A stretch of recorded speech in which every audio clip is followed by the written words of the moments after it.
Good Saturday evening, everybody. Welcome in, welcome in, welcome in. Going to do a couple baseball games here, at least theoretically, hopefully. 1968, we'll start off in Out of the Park Baseball, and then we'll be returning to 1971 in Action PC Baseball, just to mix it up a little bit. So, Beta 5.1 dropped for Payoff Pitch Baseball. Probably show that tomorrow. But it has a really, really interesting new feature, one I've never seen in a baseball game before. So when you're doing a season replay, and it only works with season replays, which makes sense, you can import historical data from that year that you're replaying. So that way, if you want the actual scores during your replay, and then you just play the games that you want. So that's pretty interesting. Considering that in just about any sort of digital baseball replay you do, you're replaying those games, or whatever the game that you're playing replays those. So that's kind of interesting addition to Payoff Pitch Baseball, which is due out, I believe, on the 23rd of April. So I know a lot of people in the community are really, really excited about that. I am too. I am too. I already watched it, Philip. I was there. So, yep. Yep. And the team I wanted to win won, and I'm very happy about that. So I don't want to give it away any spoilers to anybody. So, yep, already saw it. Already saw it. Sometimes I'm just quiet in there, and there's Nathaniel. But yep, I was watching. Yep, good baseball game. Good baseball game. All right, that's because I was quiet, Philip. I don't always like. I'm at more people's broadcasts than you might realize. But sometimes I just, especially with, Robert's broadcast and stuff like that, you kind of get, there's just a lot of people, and it's all good. And sometimes I have the ball game on, I'm watching it while I'm doing some other stuff. And I was actually going through my Steam library, and I found this really interesting baseball game I'm going to try some night here. It's called You're Out. Um, but it uses animals as baseball players. It looks really cool. So we might try that out. It's sort of an arcade-ish type baseball game, but it looks really, really neat. There's like over 100 animals to unlock, and you can build teams. So it's got crocodiles and tigers and ostriches and just all kinds of stuff. I forgot I bought the game. It's called You're Out, so it looks pretty neat. So there is that. So, but yeah, so that payoff pitch thing, I think is going to be really cool for season replayers. Again, to have those real scores and everything. And I'm assuming, I haven't tried it yet, but I'm assuming that's also going to bring in stats and what have you. JT Dutch, I'm doing well, man. How are you? It's great to see you out there on the left coast, way over there on the left coast. All right. So, game one tonight, we have what promises to be a good matchup here. 1968, the Mets travel to San Francisco, and two Titans will be facing off against each other. Tom Seaver versus Juan Marichal. That's good stuff.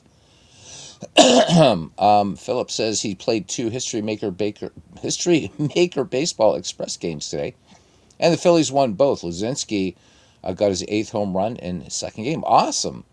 So JT doing fine over here. No worries. We're happy here in Pennsylvania. Pittsburgh Pirates just took their series from the Chicago Cubs. So good game today. 4-3 Buccos. So things looking good. We're going to not we're at 9-5 now. So all is good. Oh, Neil Cruz, 3 stolen bases today. Not bad. So everybody, again, fair weather friends. Oh, Neil Cruz. Get him out of there after the first game. And Cruz has been tearing it up. Team's running on all cylinders right now. So I don't play a lot of Pirates games on this channel, even though I'm a Pirate fan. So I do appreciate you guys indulging me when I do talk, at least, about my Pittsburgh Pirates. As we Pirate fans, there's about 5 or 6 of us in the community. So there we go. You know what would be a fun team to control in '68? The Indians, great pitching staff. We'll do an Indians game. In fact, who are they playing? So this is a pretty good matchup here too. Indians at White Sox. So Sonny Siebert against Joe Horland. So who knows? Let's just do a bunch of baseball. Maybe we end up doing a triple header. Who knows? You never know. You just never know what's going to happen on here. Um, or you do. It's going to be a train wreck. They allowed fewest hits in a 162 game season, had more strikeouts than hits allowed. Yeah, I think that'd be fun. So we'll definitely be tracking these Indians as we go through the 1968 season here in Out of the Park Baseball. All right, so I'll have a trivia question for you guys a little bit later. Just a fun one, as I decided, since I've been sort of touting the great book, The Baseball Timeline by Bert Solomon, and I decided, well, I'm just going to start right all over with it. And learned some really, really cool nuggets today, including something it's like, pretty cool.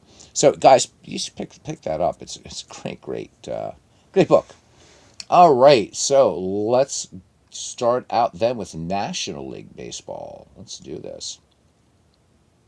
All right, and we're going to Candlestick Park, the scene of the last official Beatles concert in 1966. Nobody knew it was. They just decided they were done. They were done touring, man. They're like, that's it.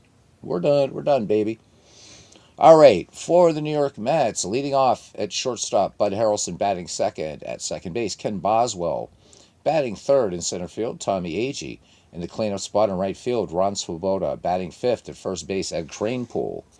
Batting sixth in left field, Art Shamsky. Batting seventh and catching J.C. Martin.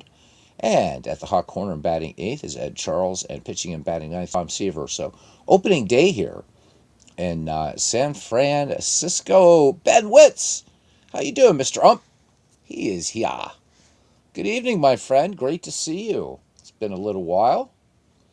All right, for the hometown, New York Giants leading off at second base, San Francisco Giants. That's Deadball saying you haven't played Deadball in a while, so it's trying to manifest. Ron Hunt at second, batting second. At third base, Jim Davenport batting third. In center field, the Say Hey Kid batting fourth. At first base, Stretch batting fifth. In left field, Jim Ray Hart batting sixth and catching Jack Hyatt.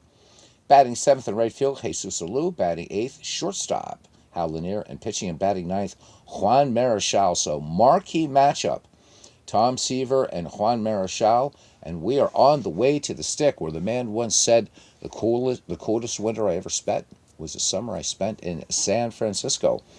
It's rainy here in the Bay Area, 51 degrees, attendance 32,544. Opening day at Candlestick Park. Let's go.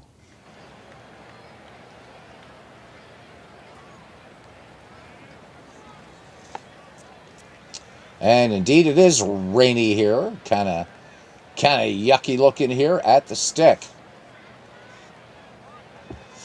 All right. So looking at the starting defense for the San Francisco Giants, and let's make the little widget disappear right now till we start this. Jim Ray Hart in left field. In center field, Gold Glove, the greatest center fielder of all time, and one of the greatest baseball players of all time, Willie Mays. In right field, part of the Alou baseball dynasty, Jesus Alou. At first base, Hall of Famer Stretch Willie McCovey. At second, Ron Hunt. At shortstop, very able shortstop, Hal Lanier. Excellent with the glove. At third base, Gold Glove third baseman there, Jim Davenport. Behind the plate is Hyatt, and on the mound is Juan Marichal. Leading it off here for the New York Yankees, Bud Harrelson. New York Mets, Bud Harrelson. Boy, I'm just messing up all over the place, but it's all right. Let's fly around at chilly, rainy Candlestick Park here. Opening day, 10th of April, 1968. I believe it said April 10th. And here we go. The 0-1 pitch, and Harrelson slaps this one toward first. Up with it, and bad throw by McCovey. But no, Marichal able to dig it out of the dirt. Out number one. Looks like he lost it in the light rain falling here in San Francisco. All right. This is going to pop out the sound for a second. And back on we go, as I had to pop out the comments. All right. Rain with rumbles here, says Ben Witz. So, JT tells us that the 1968 Indians struck out 1,157 batters and allowed only 1,087 hits. That's crazy. All right, here's Ken Boswell. Greg Gorecki, how you doing, Greg? It's been a minute since I've seen you. Welcome in, little Saturday night baseball. Hope you're doing well, bud. And let me know, guys. What do you? Yeah, foggy, rainy day here at Candlestick. So what have you been up to, Greg? What are you playing? What are you doing? All right, here's lefty Ken Boswell, and one down. Here's the pitch. Boswell swings. This one fly ball out to left field, and Jim Ray Hart calling off Willie Mays for out number 2. Here's Tommy Agee. All right, Greg says he's doing just fine. Glad to hear it. All right, Agee batting in the number 3 slot. And here's the wind and the pitch. Agee swings. This one, little bouncer down to third. And up with it, Jim Davenport. High throw. McCovey pulling it down for up number 3. So, 3 up, 3 down. Go the Mets. We go to the bottom of the first inning. The New York Mets nothing. The San Francisco Giants coming to bat here in 1968, opening day at the Stick. In left field for the Mets, Art Shamsky. In center, Gold Glover, Tommy Agee. And in right field, Ron Swoboda. At first base, Ed Kranepool. At second, Ken Boswell. At short, Bud Harrelson.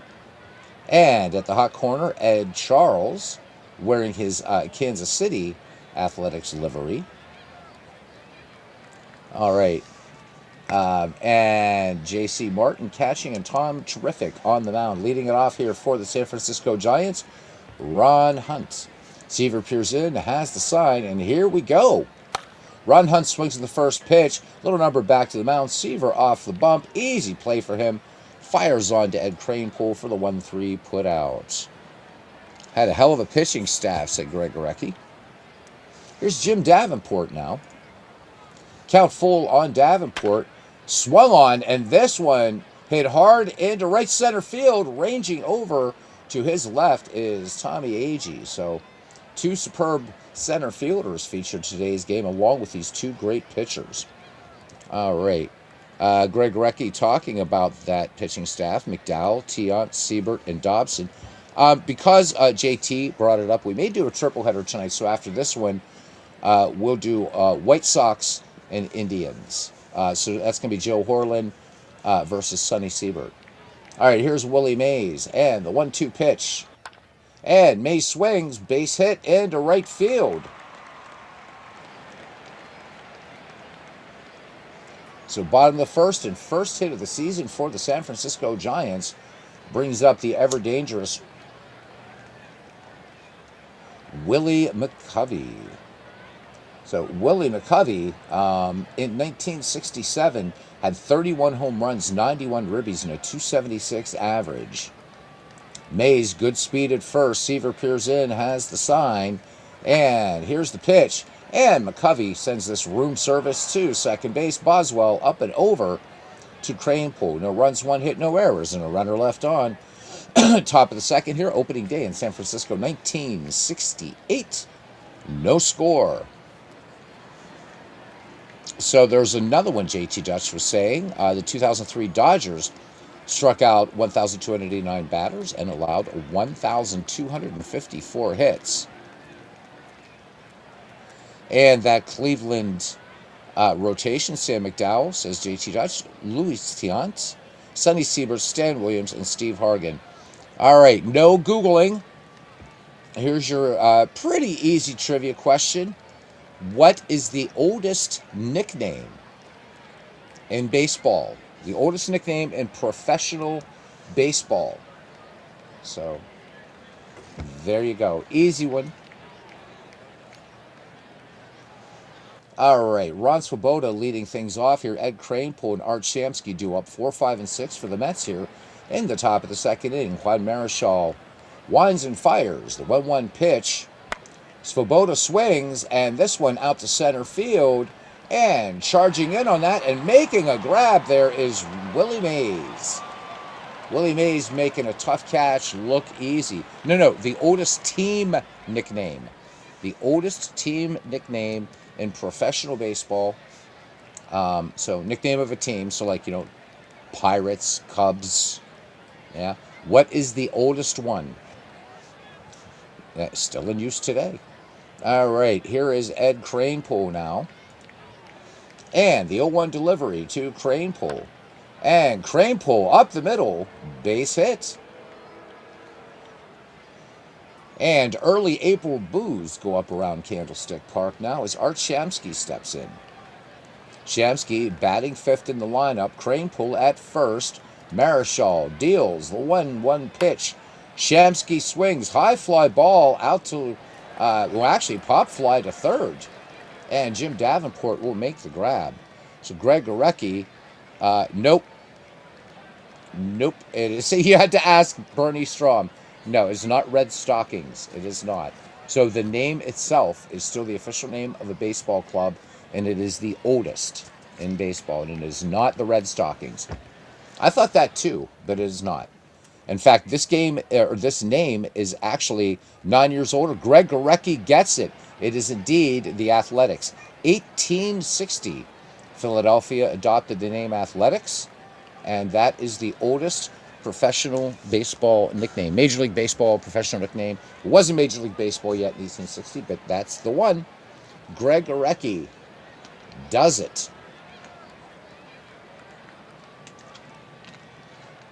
All right. Runner on, 2 down for the Mets. Crane Pull on at first. Here's J.C. Martin. And the 1-1 pitch. Martin swings and grounder up to first and up and over with it. McCovey fields it and flips to Marischal. So no runs, 1 hit, no errors, and runner left. We are scoreless. Bottom of the second. Marquee matchup between Tom Seaver and Juan Marischal. All right. Jim Ray Hart will lead things off. And Jim Ray Hart here, pretty good power. We're going to just randomly check stats for these guys. 1967, Jim Ray Hart, 29 home runs, 99 runs batted in, hit 289. Greg Gorecki says that he was a fan of the A's until Charlie Finley sold their team away. What a great, it's kind of sad how they ended up, wherever they're moving now, but a great history for them. Philadelphia, Kansas City, Oakland, Sacramento, and then eventually Las Vegas. So 5 moves for that team. Unprecedented. 0-1 pitch on the way to Jim Ray Hart. Jim Ray Hart swings. This one, hard liner out to left field. This is going to go to the wall. Jim Ray Hart is going to have the first extra base hit of the 1968 San Francisco Giants season.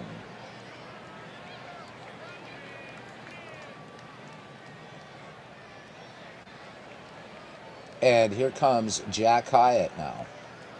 Runner in scoring position. Nobody out for San Francisco here in the bottom of the second. Seaver with a 2-2 pitch. Swing and a miss. Steer right 3. And let's bring up that pitching widget, because I love me my pitching widget there. As soon as we do that. Oh, there we go. So fastball low in the zone there. And here comes Jesus Alou.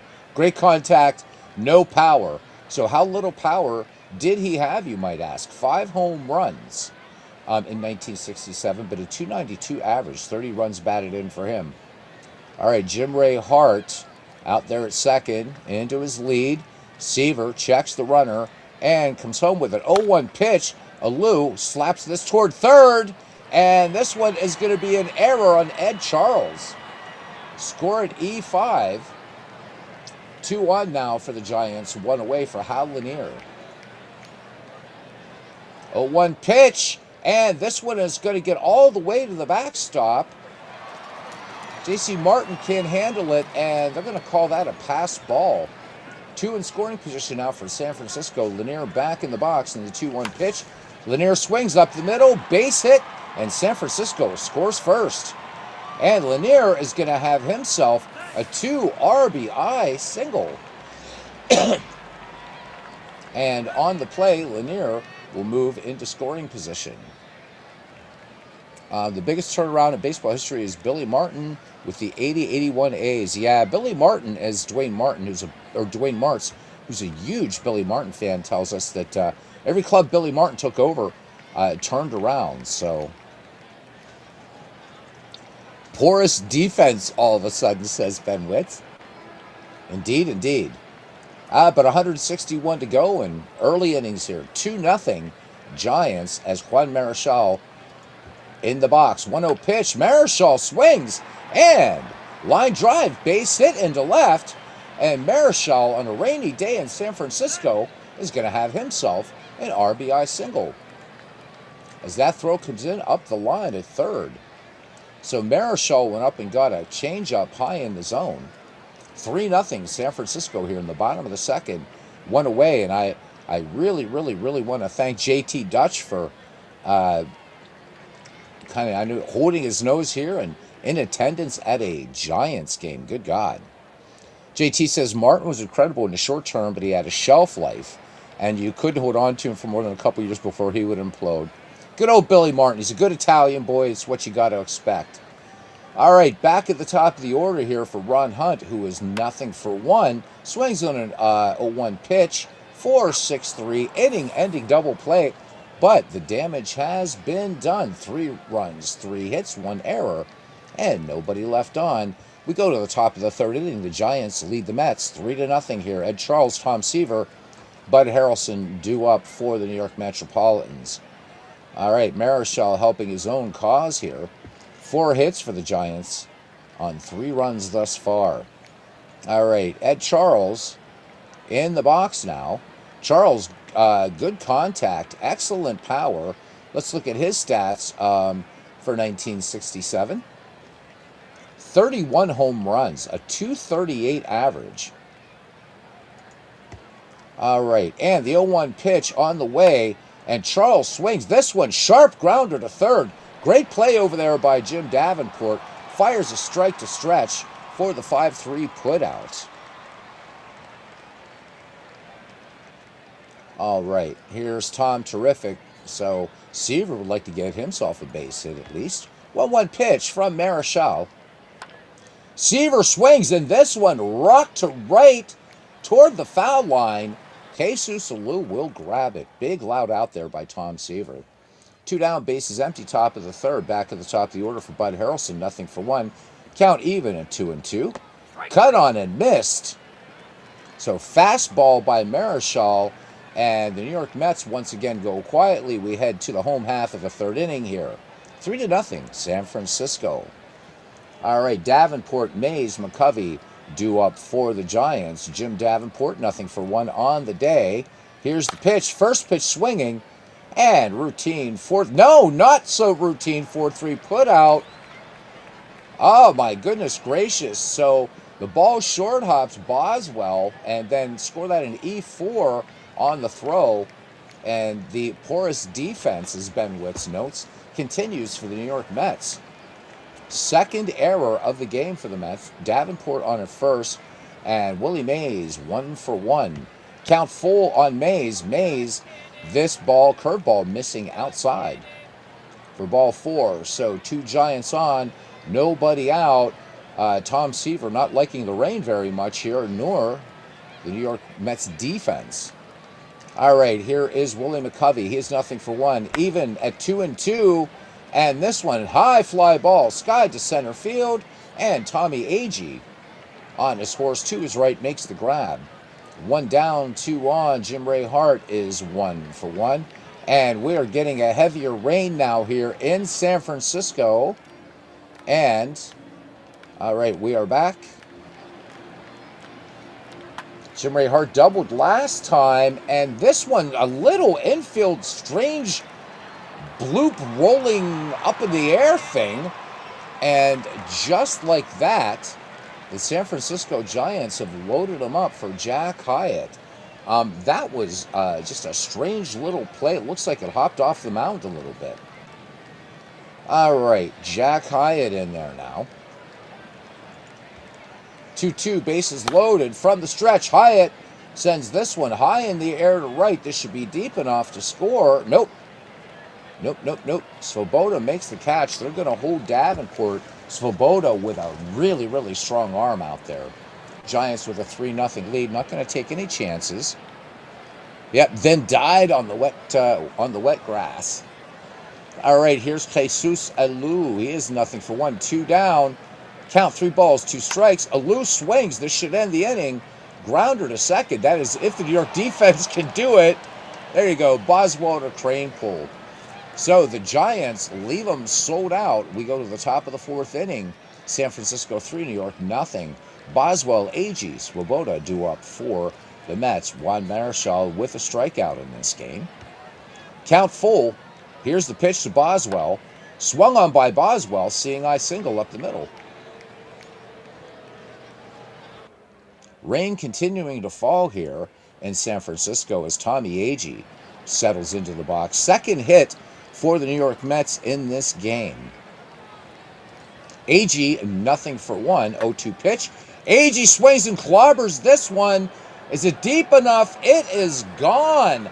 Open the window, Aunt Minnie, and let the rain in. Get the apple pie out of the window. Tommy Agee, 402-foot shot.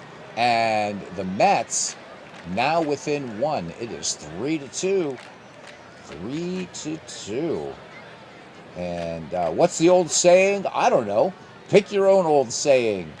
But there you go. Let's have a look at that one. And there she blows 106 mile per hour exit velocity on that ball. Tommy Agee, that one a slider. Tommy Agee just went down and said 4, and there we go. So Tommy Agee puts the Mets on the board in a big way. Nobody out, and here's Ron Swoboda now. The wind and the pitch by Juan Marichal. And Swoboda, a little roller out to second. Good play out there on that wet infield by Hunt. Diving stop and getting over to Willie McCovey for out number 1. All right. On a dank and dreary day here in San Francisco. In other words, what else is new? 3-2 pitch here to Ed Kranepool in the top of the fourth. Kranepool looks at a called strike 3. Beautifully placed curveball there by Juan Marichal. Second strikeout of the game for him. 2 away, top of the fourth. Here's Art Shamsky. Nothing for 1. Popped out to short left last time up. Davenport swings, and this one, high fly ball into shallow right field. And that does it for the Mets, but they get 2 on the Tommy Agee 2-run homer. 3-2 as we go to the bottom of the fourth in favor of the Giants. All right, it'll be Hal Lanier, Juan Marichal, and Ron Hunt due up. All right, Seaver ready to go. Count, 2 balls, 2 strikes, 2-run single last time up, but sinker as Hal Lanier just can't believe it, but down in the zone, but a good strike there by Tom Seaver for strikeout number 2. Juan Marichal, RBI single last time up. 0-1 pitch from Seaver. And Marichal's going to pop this one in the infield. Seaver ranging over toward first, but making the grab is Ed Kranepool. 2 up, 2 down for San Francisco. And here's Ron Hunt now, who's nothing for 2. First pitch swinging. This one popped way up in the air and out into shallow right. And Boswell will vacate the second base position, and he will be the second right fielder of the game. San Francisco goes 1, 2, 3, and we go to the top of the fifth. Giants 3, Mets 2. J.C. Martin, Ed Charles, Tom Seaver.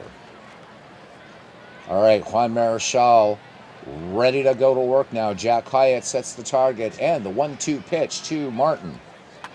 Martin swings. Tapper to third. Davenport on to McCovey. 1 up, 1 down. The only thing missing here is the pool beyond the outfield fence. So we should say maybe the Parc Jarry probably looked like this. Probably very similar ballparks. It's been a while since I've seen a picture of Parc Jarry, and Ed Charles is going to ground this one past third into left, base hit. Catching that fastball, here's Tom Seaver. 1 away, 0-1 pitch. Seaver squares, gets the bunt down, and it's a good one. Sacrifice. where Willie Stargell's home runs went to rest, says Greg Gorecki. All right, 2 down. Ed Charles in scoring position now, and we're back at the top of the Mets order. Bud Harrelson is 0-for-2. Struck out back in the third. Harrelson swings, and liner. How Lanier has it. So the New York Mets leave one in scoring position. We go to the bottom of the fifth. Tight game here. Giants lead the Mets 3-2. Bring baseball back to Montreal, says Ben Witz. Greg Gorecki saying they hope that they do.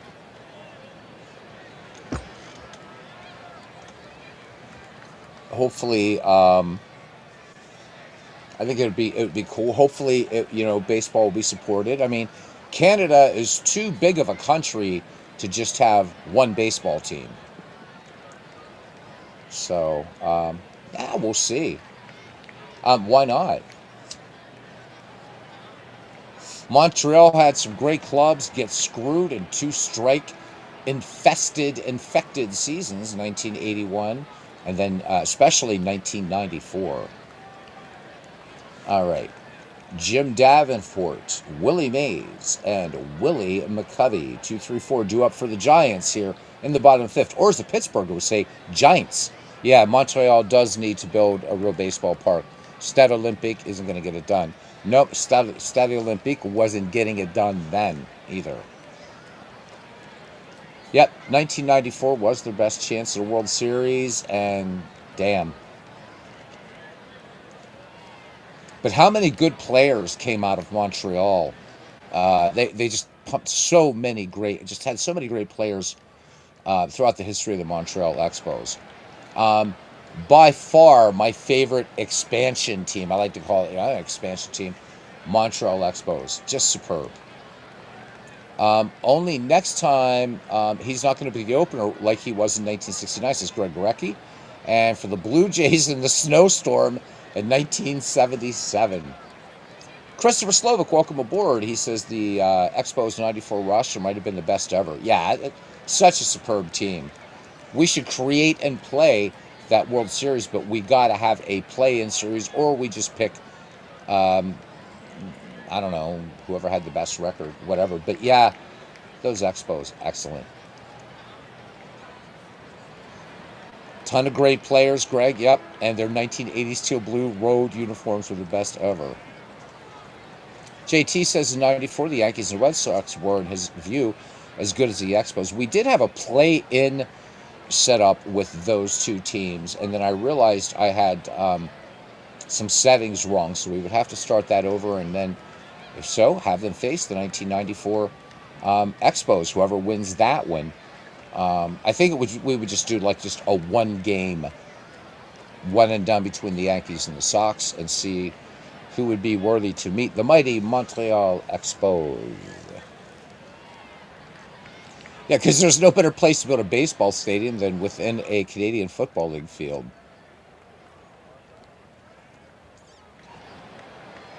All right. And the Pirates used to have their AAA affiliate back in the day in Calgary. By the way, Chris, what about our Bucks, man?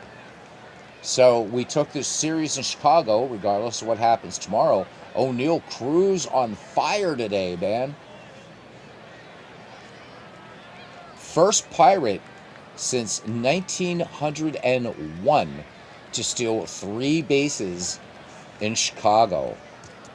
The only thing Greg Brown got wrong in the broadcast when he was saying here at Wrigley. Well, Wrigley Field wasn't built until 1913, end of 1913, because that was the club for the ballpark for the 1914 Chicago Federal League team. So we'll cut him a break there on that one, as the Cubs actually started playing on the west side of Chicago, not the north side.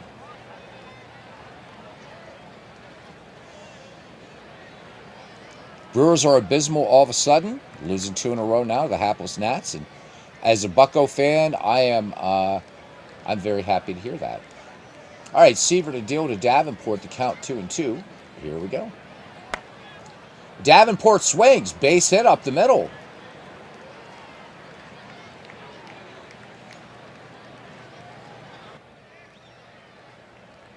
Yeah, 9-5. Our pitching, our bullpen's working. Good stuff. Ben's laughing. Ben's laughing, as I would expect from a Milwaukee Brewer fan. We'll see. It's early in the season, but Buccos are playing some tough baseball. The Amazing American Circus already have that game, but thank you, GOG. All right. All right, here is Willie Mays. He is 1 for 1. Davenport on at first. The 1-1 pitch to the Say Hey Kid. Tapper to second. 4-6-3. Willie Mays grounding into the double play. I'll tell you what, though, if there's one team I'd like to see get back into prominence, it's the Pirates. It'll happen. It will happen. We've already locked in Connor Griffin for multi-year contract. Seems to be at the scuttlebutt around Pittsburgh is that they're going to be re-entering talks with Paul Skeens. We just great pitching staff. We're getting some run report. Marcelo Zuna, though, needs to start hitting. He really needs to start hitting. I don't know. It's easy to say, but I did say this before the season. I was very, very angry at the Pirates, and still am, despite the fact that I'm not angry at the players. We treated Kutch in a very ill manner again, and Kutch doing a good job for the Texas Rangers. I would have given Kutch another season, and hopefully Ozuna, though, hopefully that bat's going to heat up. All right, here we go.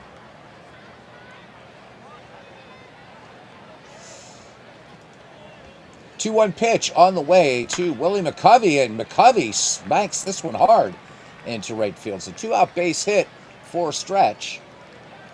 This one just getting by a diving Ken Boswell brings up Jim Ray Hart now. Perfect 2-for-2 for him today at the plate. 2-2 pitch. Hart swings and he misses. So that went on a slider from Tom Seaver. So 2 base runners in the inning. Nobody scores. Top of the 6th. And the Giants lead the Mets 3-2. And it will be Boswell, Agee, and Swoboda do up. Ken Boswell 1-for-2. Juan Marichal winds and fires. The count 1 ball, 2 strikes. And Boswell swings and easy roller out there to second. And up with that one is Ron Hunt. Tommy Agee, 2-run shot back in the 4th inning that put the Mets on the board and breathing down the collective necks of the San Francisco Giants. Count even, 2 balls, 2 strikes to Tommy Agee, 1 down, and here's the pitch. Swing and a miss. And that one, beautiful curveball landing just on the black. Juan Marichal now has his 3rd strikeout of the game. 2 outs, bases empty for Ron Swoboda. 0-for-2. 2 balls, 2 strikes now. Swoboda swings, and just a little slap job there to second. Hunt to McCovey for the 4-3 putout. So we go to the bottom of the 6th inning. Giants 3, Mets 2. Jack Hyatt, Jesus Alou, Howlinier due up for the Giants. 0-2 delivery on the way. And this one up the middle. Oh, great play over there at second for Ken Boswell. And gets the throw off to Ed Kranepool. Nice play there by Ken Boswell. Strong infield for these New York Mets. I mean, we always talk about outfields, but strong up the middle there, too. And then, of course, Agee anchoring that center field. As Tony La Russa famously said, you got to be strong up the middle. And definitely that is the case. Although, 2 errors today for these New York Mets. None of them leading to runs, but still. Oh, no, I think 1 did, actually. All right, I don't keep score on these things. I let the computer do that. Here's Jesus Alou, 0-for-2. Count full and Alou grounded out to Boswell last time. And this one, he gets hit. So it looks like in the rain, this one slipped off the fingers of Tom Seaver. And that was just a little slider. Gonna sting a little bit, though. Yeah, glad the carpet's gone. And of course, you look at that documentary, Greg, about the Philadelphia Phillies. Some deaths as well. Too many of those Phillies died, and I guess some chemical Monsanto used in AstroTurf. These people are all dying quickly with each other, and the same type of cancers. So very, very sad story, including the great Darren Dalton. All right, Seaver to deal to Hal Lanier. He's 1 for 2. 2 RBI. That came on a 2 RBI single for Lanier. And we have a rain delay going here. And this one just 15 minutes. So second rain delay in this game here. This game is official. And here we go. We'll see how this affects the starters. 2-2 pitch on the way. Lanier struck out last time and strikes out looking this time. Takes a fastball for strike 3. 2 down, and just like that, the out of the park gods have made the clouds go away. So now the sun breaking through here at the stick, and here's Juan Marichal. Juan Marichal with an RBI in this game. 2 down, Jesus Alou on at first, and the pitch, and how about that? So 2-hit batsman. Could be still a little bit slippery off the mound. I don't know. You guys would know this. Did they have diamond dust in 1968? I'd read that became the people that invented that. Hey, John DFW, welcome in, buddy. That turned into a huge, just big moneymaker, diamond dust. Yeah, Tasty Justin say I can back now see the ballpark. Yeah, we got through a second rain delay, and now it's we got partly sunny skies here in San Francisco. If you're going to San Francisco, don't forget to commit errors. That's the story of the game here thus far. 3-2 is your score. John says, for some reason, I always like this version of Candlestick. Again, the Beatles playing their final official concert here just 2 years prior to this game. And actually, it was in August of 1966. 1-1 pitch on the way. Ron Hunt sends this one up the middle. Base hit. Will this be enough to tie this one? Or no, I mean to give the Giants another run, I should say. And indeed it does. RBI single by Ron Hunt. And JT Dutch, Giant hater, comes back in time to see the Giants score their 4th run. All right. 2 on, 2 out. Here's Jim Davenport. He is 1 for 3. Marichal at second. Ron Hunt at first. Fans would jump out of the stands to get home run balls. That doesn't surprise me. And Mike's work here really accurate. You can see how that could have easily happened. All right, here is the pitch to Jim Davenport. Davenport bouncer to short, and this one bobbled by Harrelson. Miscue number 3. So field's still slick here, but Harrelson charged with the error, and that's number 3 for the New York Mets. Christopher Slovic says he just pulled a muscle in his stomach. You quoted the song San Francisco, but you said don't forget to make errors. Kids in left field stands would race after home runs at Candlestick Park. I love the stories of all the ballparks and the strange, quirky things that you would find. And of course, you know, Wrigley Field throwing back visitors' home runs. And, you know, I think the story of baseball parks so important and just as enchanting as the stories of the players and the seasons. Willie Mays bats with 2 down, and the bases are sold out. Willie 1 for 2 in the game. Seaver works out of the stretch. Count full. Willie Mays swings, and slow grounder to short. And Harrelson has it onto Crane Pull, and minimal damage done. The Giants leave them loaded, but they get a run on a hit and an error, and we head to the top of the 7th. San Francisco leads New York 4-2. John says that he saw 3 games at the Stick in 1991. I would have loved to have seen a game at Candlestick Park. Tried to find a warm day in San Francisco and go for it.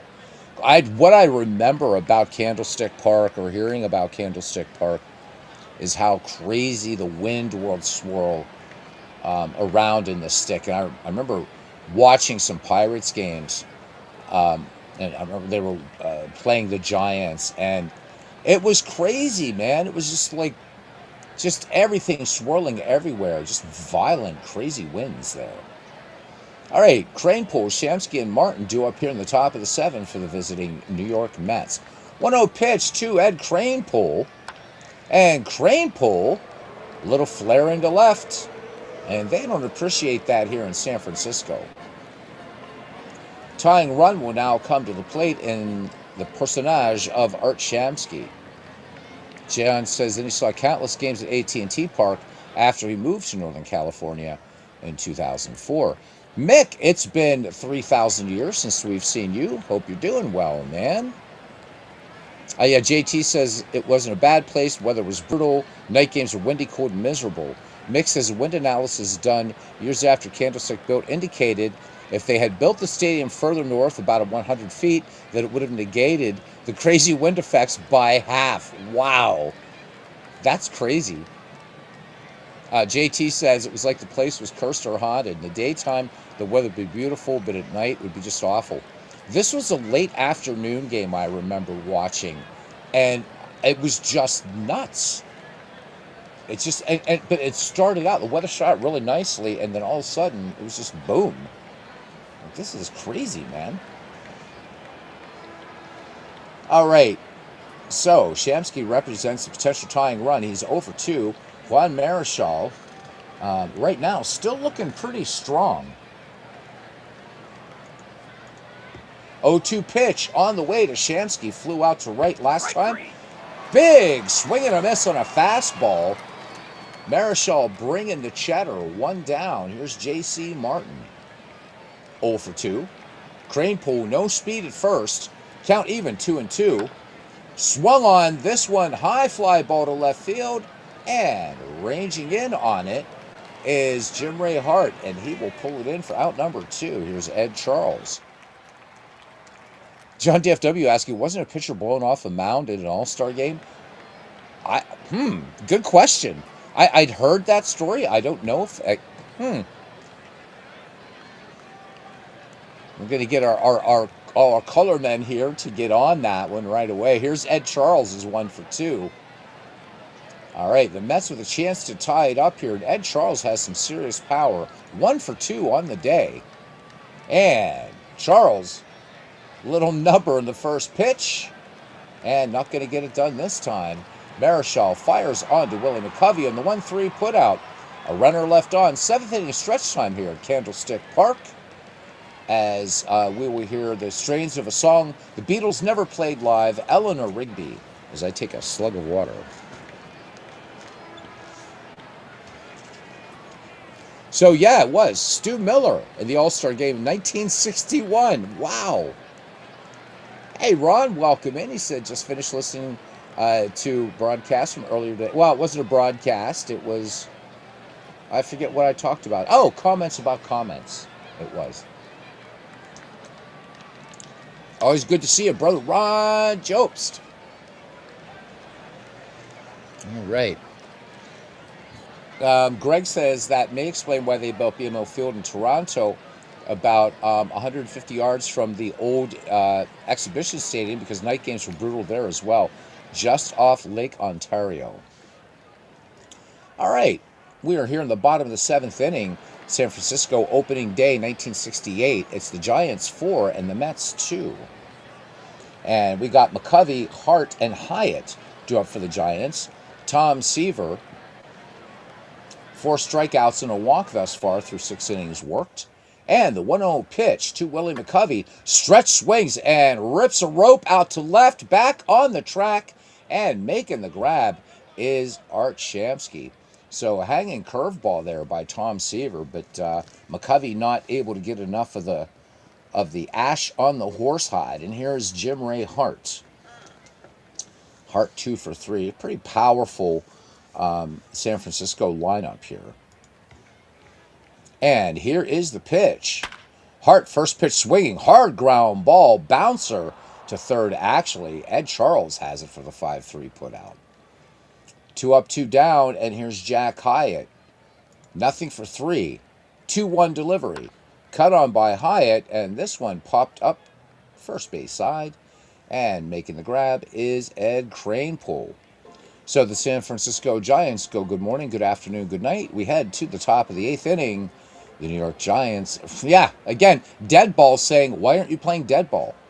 I'll be getting back to it. Anyhow, the San Francisco Giants leading the New York Mets 4-2 here. Tom Seaver, will he bat for himself? And then Bud Harrelson, Ken Boswell. Yep, here we go. The 1-2 pitch on the way. Sacrifice bunt last time. Swing and a miss. Beautiful pitch there by Juan Marichal. You can see its location. Actually, no, this one chasing out of the zone. I'm sorry. That 1-1 pitch, however, beautiful pitch, but off the plate, so Seaver chasing. All right, back at the top of the order, here's Bud Harrelson. Nothing 4-3. Marichal into the wind and the 2-2 pitch. Lined out to short, Bud Harrelson did last time, and this time popped up down the line, shallow right in foul territory, and making the grab is Ron Hunt. 2 up, 2 down for the Mets, and here's Ken Boswell, who's 1 for 3. 0-2 is the count. And this one popped high in the infield, and coming in and making that catch is Hal Lanier. So the Giants do a 1-2-3 on the Mets. We head to the bottom of the 8th inning. 4-2 Giants. Jesus Alou, Hal Lanier, and Juan Marichal do up. Tom Seaver ready to work. Count full on Alou. Hit by pitch last time up. Alou swings. Tapper to the mound. And Seaver off the hill on to first. 1 up, 1 away. That ball bounced prior to hitting the Seagull. Right. The Dave Winfield hit the Seagull with the ball.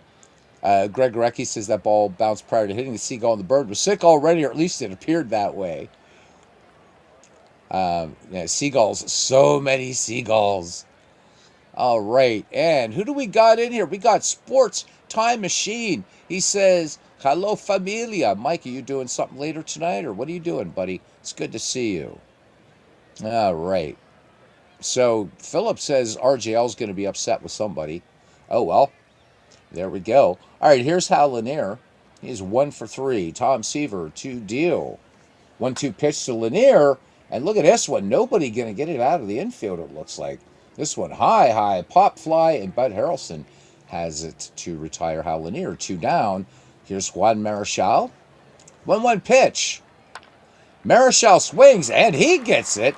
Marichal, how about that? Another base hit for him. Had an RBI single earlier in the game. So Mr. Marichal responsible for 2 of the 9 Giants hits. All right, back at the top of the order here for Ron Hunt. Has an RBI in this game, 1 for 4.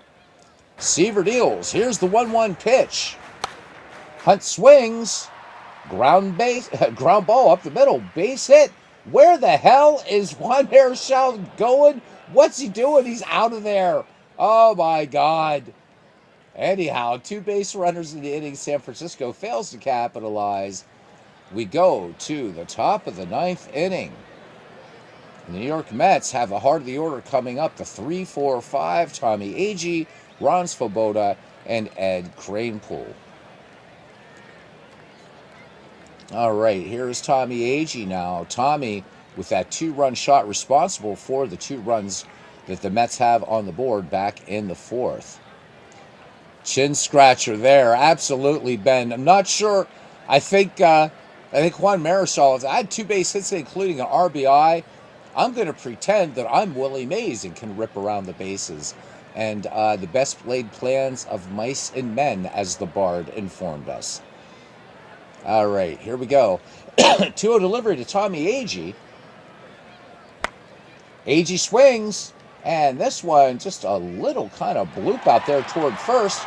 And McCovey breaks to his right and makes the grab for out number 1. So they are happy here at the stick. The weather's cleared up, and their beloved Giants holding a 2-run lead here in the 9th. Ron Swoboda, nothing for 3. The 0-2 delivery from Marichal. Swoboda chases way outside. That one was like in another county. Look at the location on that. Wow. All right, Marichal wanting to get this game over. That was a steady diet of strike pitches there. And here's my man, Cleon Jones. Keep telling you guys, I'm going to get me a golden retriever, and I'm going to name him Cleon, after Cleon Jones, because I like the name. All right, Juan Marichal to deal to Cleon Jones. Count full. Cleon Jones draws the walk. How about that? Sinker missing, up and out. And here's Art Shamsky now. He is nothing for 3. He represents potential tying run for the New York Metropolitans. Marichal rubs up the ball. And here's the pitch to Shamsky. Struck out his last time up. And this one's going to get down. Base hit. So the Mets here turning it on here with 2 down in the top of the 9th inning. 2 on, and sets the table for Mr. J.C. Martin. The wearer of the tools of ignorance is nothing for 3. 1-1 pitch. Swung on, ripped right, base hit. Here come the Mets. This one deep to right. This could tie the game. Does Martin do it? He does tie the game as the ball hits the cutoff, man. The Mets tie it up here in the top of the 9th. It's 4-4. So J.C. Martin comes through, clutch and a half for the New York Metropolitans. Let's have a look at that one again.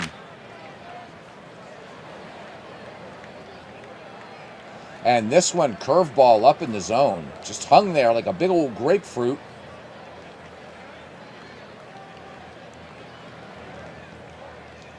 So J.C. Martin with a 2-run double. And they are not happy here as Robert joins us and he says, let's freaking go Mets. Yeah, it was the momentum. He couldn't stop. That's it, Greg. Exactly. All right, so Frank Lindsay will come on in relief now. Juan Marichal's day is done. He pitched a gem, but now the Mets could be taking us into extras. When we go to the bottom of the 9th, though, San Francisco sending up the 2-3-4, Jim Davenport, Willie Mays, and Willie McCovey. Let's look at Frank Lindsay here. His numbers in 1967, in 57 games, 7 wins, 7 losses, 17 saves in 95 and 2/3 innings worked, walked 34, struck out 38, an ERA of 1.51.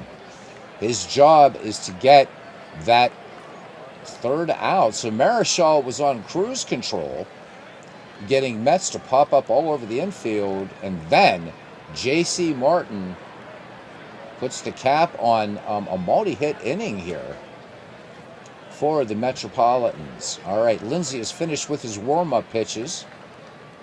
Clouds look like they're starting to move in here a little bit more at the stick. Here's the 1-1 pitch. And Ed Charles swings. Ground ball deep to short, and this one bobbled by Hal Lanier. And now it looks like the game is just turning around on itself.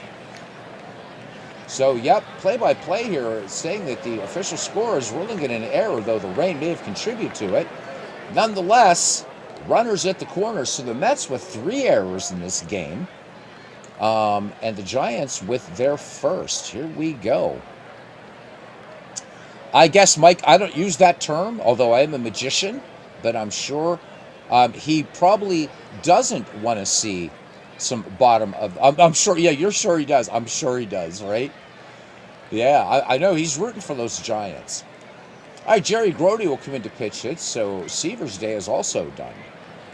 Let's have a quick look at Grody in 1967.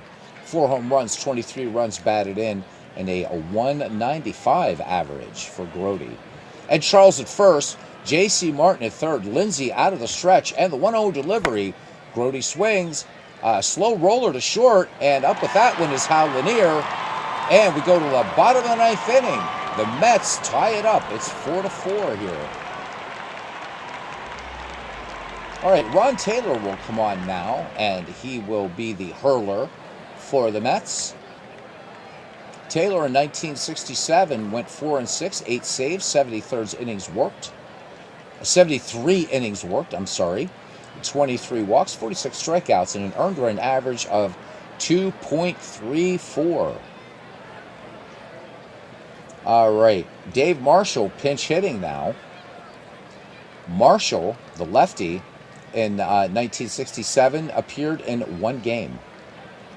So there we go.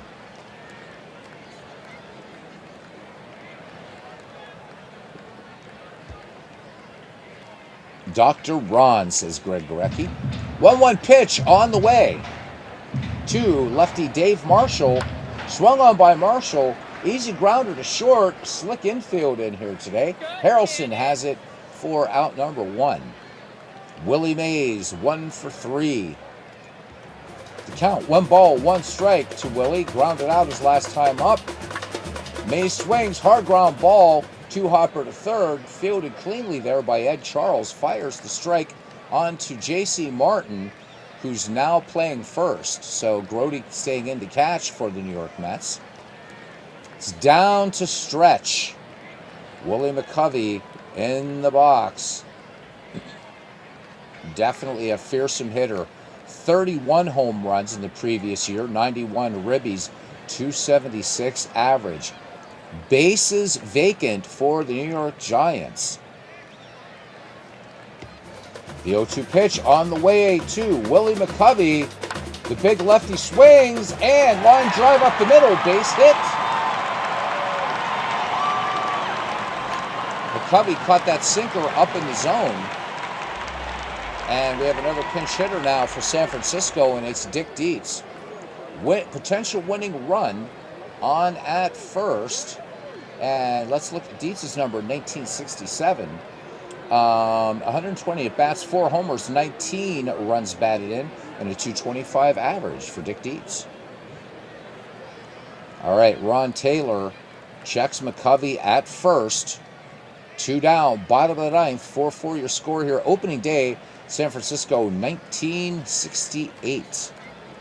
1-2 pitch on the way. Strike 3. Dietz looks at a called strike 3. Ron Taylor making a beautiful pitch there on a slider up in the zone. We head to the 10th inning in extra baseball. Bud Harrelson, Ken Boswell, Tommy Agee due up for Roberts Mets. Harrelson in the game, 0 for 4. Lindsey stays on in relief. And he is into his wind and the pitch. Harrelson popped out his last time up. Liner to left field, back on his horse and making the grab. Frank Johnson coming into play left field now for the San Francisco Giants. Bob Schroeder will be playing at third base. All right, here's Ken Boswell. 1 for 4. Lindsey deals. 0-1 pitch. Boswell swings and up the line at first. Taking it to the bag himself is Willie McCovey. 2 up, 2 down, and we got a pinch hitter here. Larry Stahl wearing Kansas City Athletics livery. Let's look at Stahl in 1967 for the Mets. He appeared in 71 games, had a home run, 18 runs batted in with a 239 average.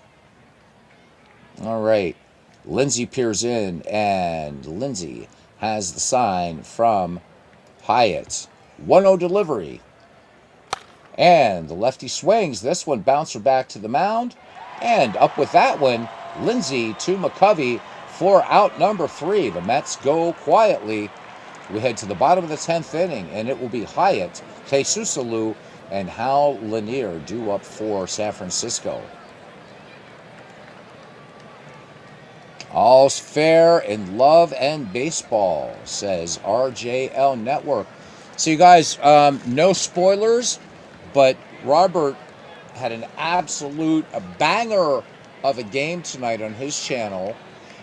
Even though he already has a game of the year already selected, Robert may be breaking precedent and could have another maybe a co name game of the year. So check it out. Absolutely fantastic. I was there, Robert. It was just quiet. Hell of a game. Programming note from Sports Time Machine. The 1992 Toronto Blue Jays versus the 1984 Tigers, immediately following 1971 Pirates baseball on the same yellow submarine baseball network. All right. Taylor completed his medical degree in 1977, says Greg Gorecki, and he was the Blue Jays team physician. Wow. Started med school at the conclusion of his career in 72. Didn't know that. That's really super cool. Thanks for that great fun fact there, Greg. Man, what a life. You go from being a Major League Baseball player to a doctor and being the Blue Jays team physician. That's super cool. Larry Stahl, look at those numbers out there. Stays into play center field. Let me see. Any other defensive things? Nope. All right, here's Jack Hyatt now. Ron Taylor ready to go. Dr. Ron Taylor, I should say. 2-2 pitch. And Hyatt rips this one. Line to second. Boswell has it. One out here in the bottom of the 10th inning. All right, Jesus Saloon, nothing for three. Count even. 2 balls, 2 strikes. Jesus swings. And this one just chopped down on the plate. Jerry Grody pouncing on it. Fires onto J.C. Martin. 2 up, 2 down for San Francisco. Here's Hal Lanier. 2 RBI, 1 for 4 in the game. Count even. 2 balls, 2 strikes. Lanier swings, and this one lined into right base hit. A little soft liner that gets down in the San Francisco newspapers tomorrow. That's going to be a screaming line drive. And we have a pinch hitter here, Ollie Brown, wearing Phillies livery. Let's look at Ollie here. 1967 with these Giants. 13 home runs, 53 runs batted in, and a .267 batting average for him. All right, Hal Lanier at first. The Giants' power-up organist playing since Ben Witt. 2-2 pitch. Ollie Brown looks at a called strike 3. This one, beautiful fastball, paints the corner. San Francisco wastes a hit. We go to the top of 11. 4-4. I think what we're going to do is after this, we'll go into the 1971 season in Action PC, JT, and maybe we're going to save that Indians-White Sox game for tomorrow night. So that way Mike can, we can get over to Mike's house and watch some baseball there. 1992 Jays versus the 84 Tigers. I'll be rooting for the Tigers. They're my favorite American League franchise, though. I have nothing bad to say about the Blue Jays. I wanted them to win. Sorry, JT. I really wanted Toronto to win that World Series last year. All right, Bill Henry will come on in relief now for the San Francisco Giants. I have to keep reminding me it's the San Francisco Giants. Bill Henry, 2-0, 2 saves, 21 2/3 worked, 9 walks, 23 strikeouts for him, and a 2.08 earned run average. All right, here we go. 4, 5, and 6 for the Mets. Svoboda be a pinch hitter for Dr. Taylor and Art Shamsky. All right, the Southpaw, 1 and 2 now. Here's the delivery to Svoboda. Svoboda swings up the middle, base hit. And even the kids from the Haight-Ashbury are booing here. All right, here's Phil Linz now, our pinch hitter for the New York Mets. And, hey, I've got driver's updates, so I'm not going to worry about that right now. Phil Linz in 1967, limited play, just 24 games for him. Had an RBI and a 207 average. Svoboda, decent speed at first.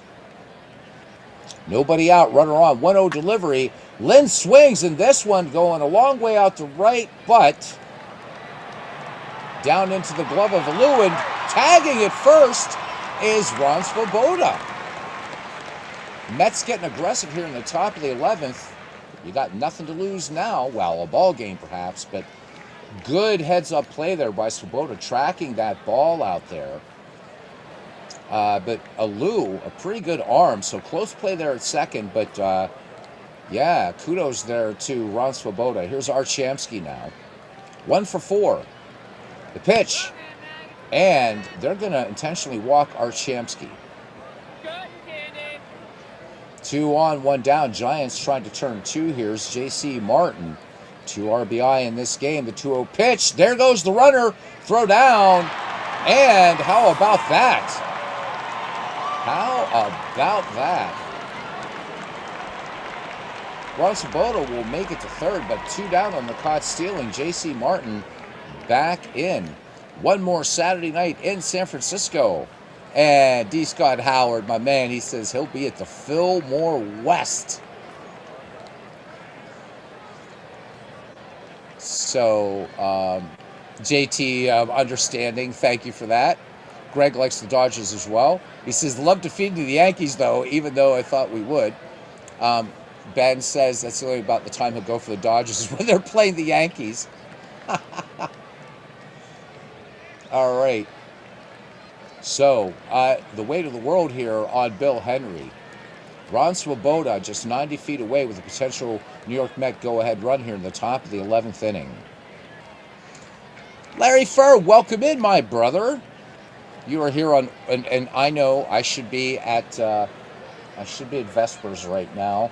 This is great and holy Saturday for the Eastern Orthodox. We are 59 minutes away from saying Christos Voskrese, Christos Aneste, Christos Adverat, Christos e Risorto, and all those things that we say in the Orthodox Church to mark the defeating of death and the rising of the second person of the Holy Trinity.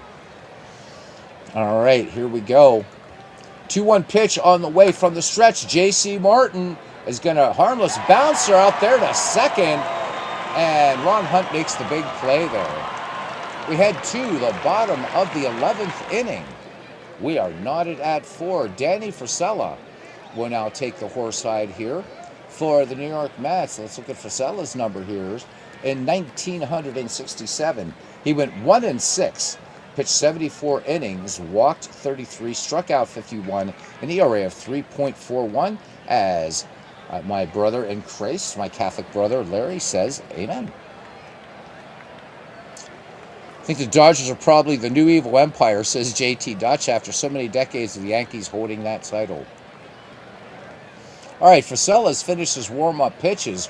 We're back at the top of the order for San Francisco here in the bottom of the 11th. Opening day, and the Giants working hard, and through 2 rain delays, and then the Mets just coming alive there in that big 9th inning to tie it up. Frisella looking to spoil Giants opening day here in 1968. Count full. And here we go to Ron Hunt. Strike 3. Swing and a miss. Strike 3. Beautiful slider there by Danny Frisella. 1 away, and we got Frank Johnson be making his first plate appearance today. 1-2 pitch. Johnson swings, grounder to third, and a long way to go down there is Ed Charles, but fields it cleanly. Beautiful play out there. Charles flashing the leather at the hot corner for the Mets. Of course, Mike is Sports Time Machine is a big Yankees fan. All right, here is Willie Mays. He is 1 for 4. Full count. Swing and a miss, and down goes Willie Mays. And we head to the top of the 12th. All right, 4-4 your score. Ed Charles, Jerry Grody, Bud Harrelson due up for the Mets. Bill Henry stays on. Ed Charles, 1 for 4. And here is the 1-2 pitch. Safe on an error by Hal Lanier last time was Ed Charles. And this one, fly ball out to deep center field. Willie Mays still has it out there. A little later in his career, but tracks it down for out number 1. All right, here's Jerry Grody now. Came in as a pinch hitter, staying in to catch. Nothing for 1. 0-2 pitch on the way. Grody swings, and this one ripped up the middle. Base hit. So here we go again. Potential winning run, or go-ahead run, I should say, on for the New York Mets. And here comes Bud Harrelson now. Harrelson 0 for 5.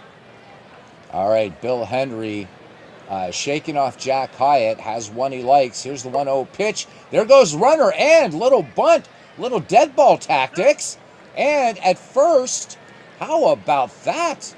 So the Mets, it was a little kind of Bud Harrelson getting it down there. Grody was off with a pitch, a kind of bunt hit and run job, and Harrelson gets the infield single. Here's Ken Boswell. Boy, the Giants absolutely flummoxed by that bit of sleight of bat there by Bud Harrelson. All right, here's Ken Boswell, 1 for 5 in the game. 1-1 pitch, swung on, and this one's going to be way up in the clouds, and when it comes down, it's going to be Schroeder making the grab. So Bob Schroeder, 2 away, and here is Larry Stahl. Lefty-lefty matchup here. Stahl, late inning replacement in this game. Count even, 2-2. Stahl swings. Hopper to first. And that's going to be McCovey. And he will feed it to Henry covering first. The Mets strand 2. We go to the bottom of the 12th inning. Still 4-4. 4, 5, 6 due up. McCovey, Schroeder, and Hyatt. Memory eternal Larry Stahl, says Larry Ferrer. D. Scott Howard says, in his 63 years as a Dodger fan, we've only won 9 World Series. Not exactly evil empire numbers, he says.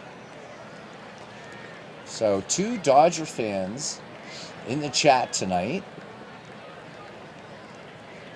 Let's see. Larry, who was your team again? So we got 2 Dodgers fans. We got a Yankees fan. If Robert's still around here, we got a Mets fan. Ben is Milwaukee. Christopher and I are Pittsburgh. Philip is the Reds.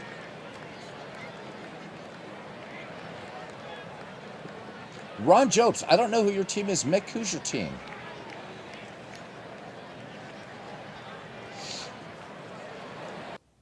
Greg Gorecki, of course. He's a Cardinals man. So Paul Fay, our resident Cubbies fan, not here. He's sleeping over in Cyprus. It's recently where Dodgers managers were spending money where we have no Hal. We have Hal, no relation to George, says Sports Time Machine. All right, here's Willie McCovey to lead it off. Count even, 2 balls, 2 strikes, base hit last time. McCovey is going to chop this one to first, and Martin to Fusella for the out. Captain Carl, we have our Red Sox fan in here now. He says, lucky to get here to see and listen to this. Just always happy to have you here, brother. JT says he's always liked the Brewers. He says he doesn't remember the Seattle Pilots, so he doesn't have the same anger others might have at the move to Milwaukee way back. Seattle Pilots having that one season in 1969. All right, here's Bob Schroeder batting with 1 away. Great to see you, Captain Carl. Pesky Pole, who was here earlier today. And the Red Sox fans came in, man. I'd like to do a survey sometime. Red Sox fans, I think still in this community, there are more Red Sox fans than any other team. I'd like to find out just where the numbers are. So Ron is a Reds fan, okay. So Reds and Buccos battling out early in the season this year. My Bucks are 9-5. I didn't see how Cincinnati did today. 3-1 pitch. Schroeder swings on a 3-1 pitch. This one lined in the corner for extra bases. Schroeder off to the races. And there we go. 1 out double. by Bob Schroeder, and it brings up Jack Hyatt. Winning run and scoring position for the San Francisco Giants. What a ball game we got here. As Danny Frisella now will face Jack Hyatt. Big, fat, nothing for 5 for the San Francisco catcher. The pitch. They're going to intentionally walk Jack Hyatt. Ron says Dodgers suck.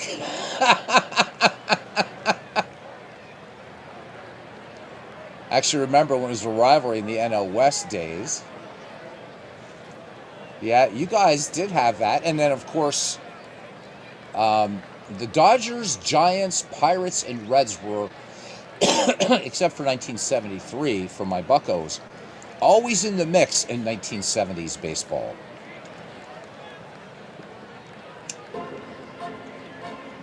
And then again in the 90s, Buccos and Reds. And then in the 2010s, early to mid 2010s, Buccos and Reds. We two just collide all the time. So, well, we know, Ron, all right, D. Scott Howard says, we know that Ron is a real Reds fan. Dodgers suck. All right, so they're going to walk Jack Hyatt to get to Jesus Luke. Jesus is 0 for 4. Definitely a better contact hitter than Jack Hyatt. Danny Frisella really looking for the easy 2 here. 2-2 pitch on the way. Swung on, grounded to third, 5-3, and a throwing error. Oh my! Ed Charles makes the great stop with the bad throw, and that will be the 4th error for the New York Mets. And here is Hal Lanier, already 2 RBI in this game. Dodgers have been paying guys much longer than Mets are paying Bonilla, says Ron. I love it as it just goes on and goes on. All right. Hal Lanier settles in the box. Frisella surrounded by Giants. Luckily for him, no real speed there, but Hal Lanier just needs a little bloop somewhere. Again, 2 RBI in this game already. Can the Giants walk it off here in the bottom of the 12th? 0-2 pitch. Lanier swings, and this one out to center field, and that's your ball game. Hal Lanier walks it off, and there you go. RBI single, and San Francisco in the bottom of the 12th celebrates opening day 1968. Opening day festivities begun throughout the league. Fans of the San Francisco Giants were eager to watch Juan Marichal square off against Tom Seaver of the New York Mets. In the end, the Giants won the game 5-4 with Marichal leading the way. Giants got a clutch hit from shortstop Hal Lanier in the bottom of the 12th. He delivered a run-scoring single to win the game for the Giants. So the Giants, 5 runs, 14 hits, 1 error. For the New York Mets, 4 runs, 10 hits, and 4 errors. Have a quick look at pitching here. Tom Seaver pitched 8 innings, 10 hits, 4 runs, 3 earned, walked 1, struck out 4. He'll begin the 1968 campaign with a 3.38 earned run average. Dr. Ron Taylor pitched 2 in relief, gave up 2 hits, 2 strikeouts.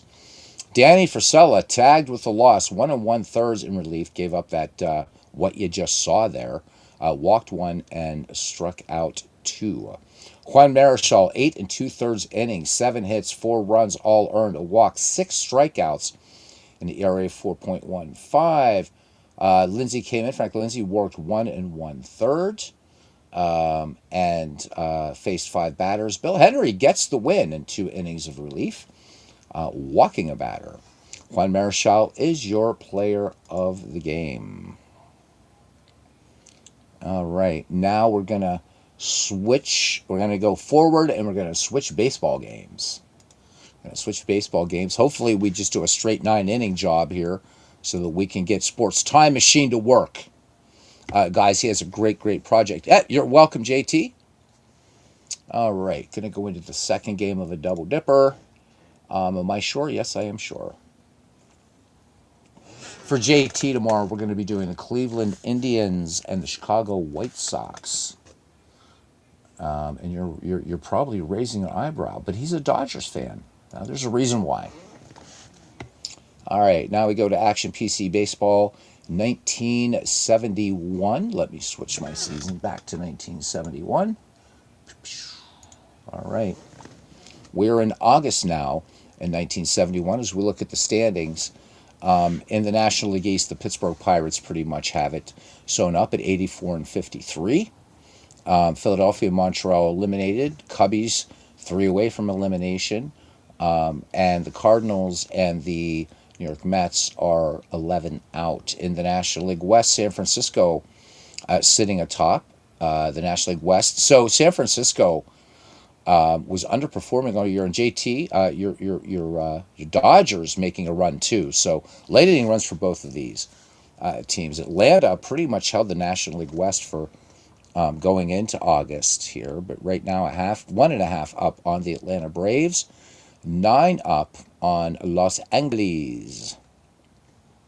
In the American League East, the Detroit Tigers 9.5 up on Baltimore and 9 on Mike's Yankees. And in the American League West, it's a 7.5 game lead. Oakland over the White Sox, and they have been playing each other tough all year long. That's been a fun race in the American League West. All right. Yeah, they are sucking less, and there we go. So JT, we're not going to do another, even though this is an important game, I'm not going to subject you to another San Francisco Giants. All right? Because I'm that kind of brother, man. I'm that kind of brother. So who do we got here? What looks good? You know what? Let's play. Yeah, so the Mets are still sort of kind of in it, but I just want to play it for, yeah, I guess we're going to have 2 Mets games on the channel here. Tom Seaver versus Bob Gibson. Did Tom Seaver know he's going to be pitching twice tonight on the Beatles Eternally Family Clubhouse, whatever? There we go. No, Ron, new guys are here to be roasted. Glad to have a different point of view. Yeah, Ron. Look, man, it's all about the fun. And new guys are to be seen and heard. Believe me. The game is always secondary here, buddy. Always. You like the Wilbur Wood Burt Lyleven matchup? All right, let's do it because Chicago. Let's do that. Yeah, let's do some American League because Chicago still in the race, 7.5 back. Let's see. Oakland is playing a pretty tough California team, so we're going to play Chicago at Minnesota. That works. All right. And this is a great way to slow down the pace now. As out of the park baseball is a little bit more when you call it. This one, not so much. All right. Oh, well, I forgot to assign a ballpark to Minnesota. My bad. We're just going to play it in Camden Yards. My bad. All right. So, what can I say?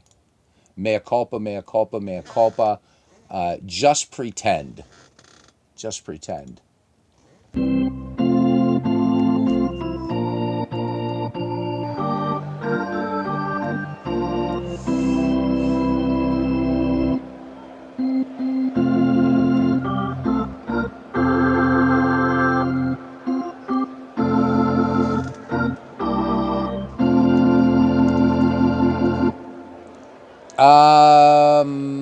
I don't think I can do that during the game. Well, maybe I can. Let's see. So, welcome to Metropolitan Stadium, which eerily looks like Oriole Park at Camden Yards, for the second game of a doubleheader here in our family clubhouse here, as Ron says, family, because indeed it is. Between the Chicago White Sox and the Minnesota Twins, Wilbur Wood takes the mound for the White Sox.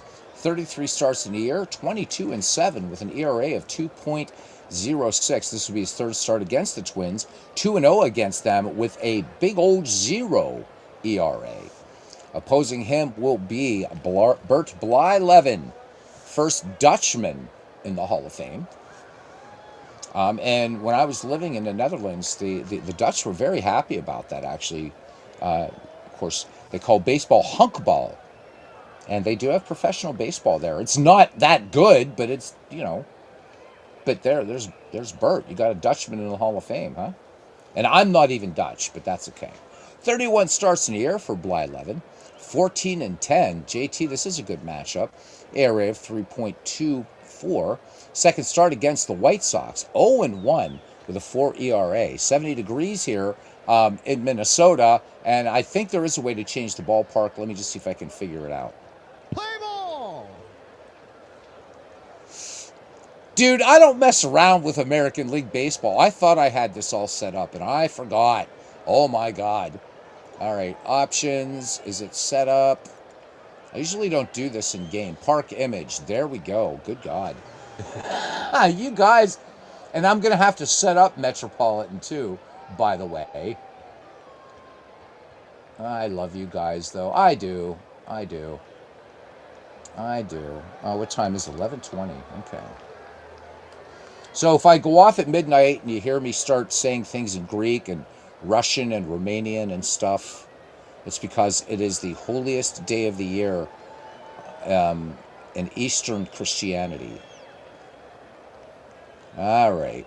Let me see. What's Metropolitan 2 look like? Nope. Oh, that looks pretty. Yeah? Should we use that one? That looks pretty. We'll make that the new default park image, and I'll assign it later. Okay? All right. And let's set Chicago to computer, blah, blah, blah. Okay, and boom. And it didn't change. Sometimes Action PC will do that. I'll tell you what I'm going to do. Just, you know what? We're going to cancel it because I won't hear the end of it unless I do this. All right, let's go to Minnesota. All right, let me see. And boom, okay. So let's go to ballparks. Park data. La da da da da da da. And let's find Metropolitan Stadium. Where is it? There it is. Boom. All right, and let's find it down here. La da da da da. I could just type M and find it, but now I'm going to make you guys deal with the pain. The taskmasters you are. I know. Captain Carl says he still has the SI baseball game with the 1971 season team charts. Haven't taken out in a long time. Great old classic game being kept alive and actually on steroids by Dombrov Baseball. But SI Baseball, that's a classic. That is a classic. I never played it.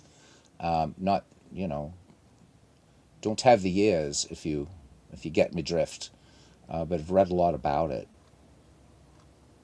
And it's fun. I play Dombrov Baseball mostly offline. Let me see. Which one do I like? I'm going to take my time here. That's pretty nice. I don't know. I can't choose, man. Let's go with that one. A little bit more colorful, yeah. Say is day and night and alternate and save.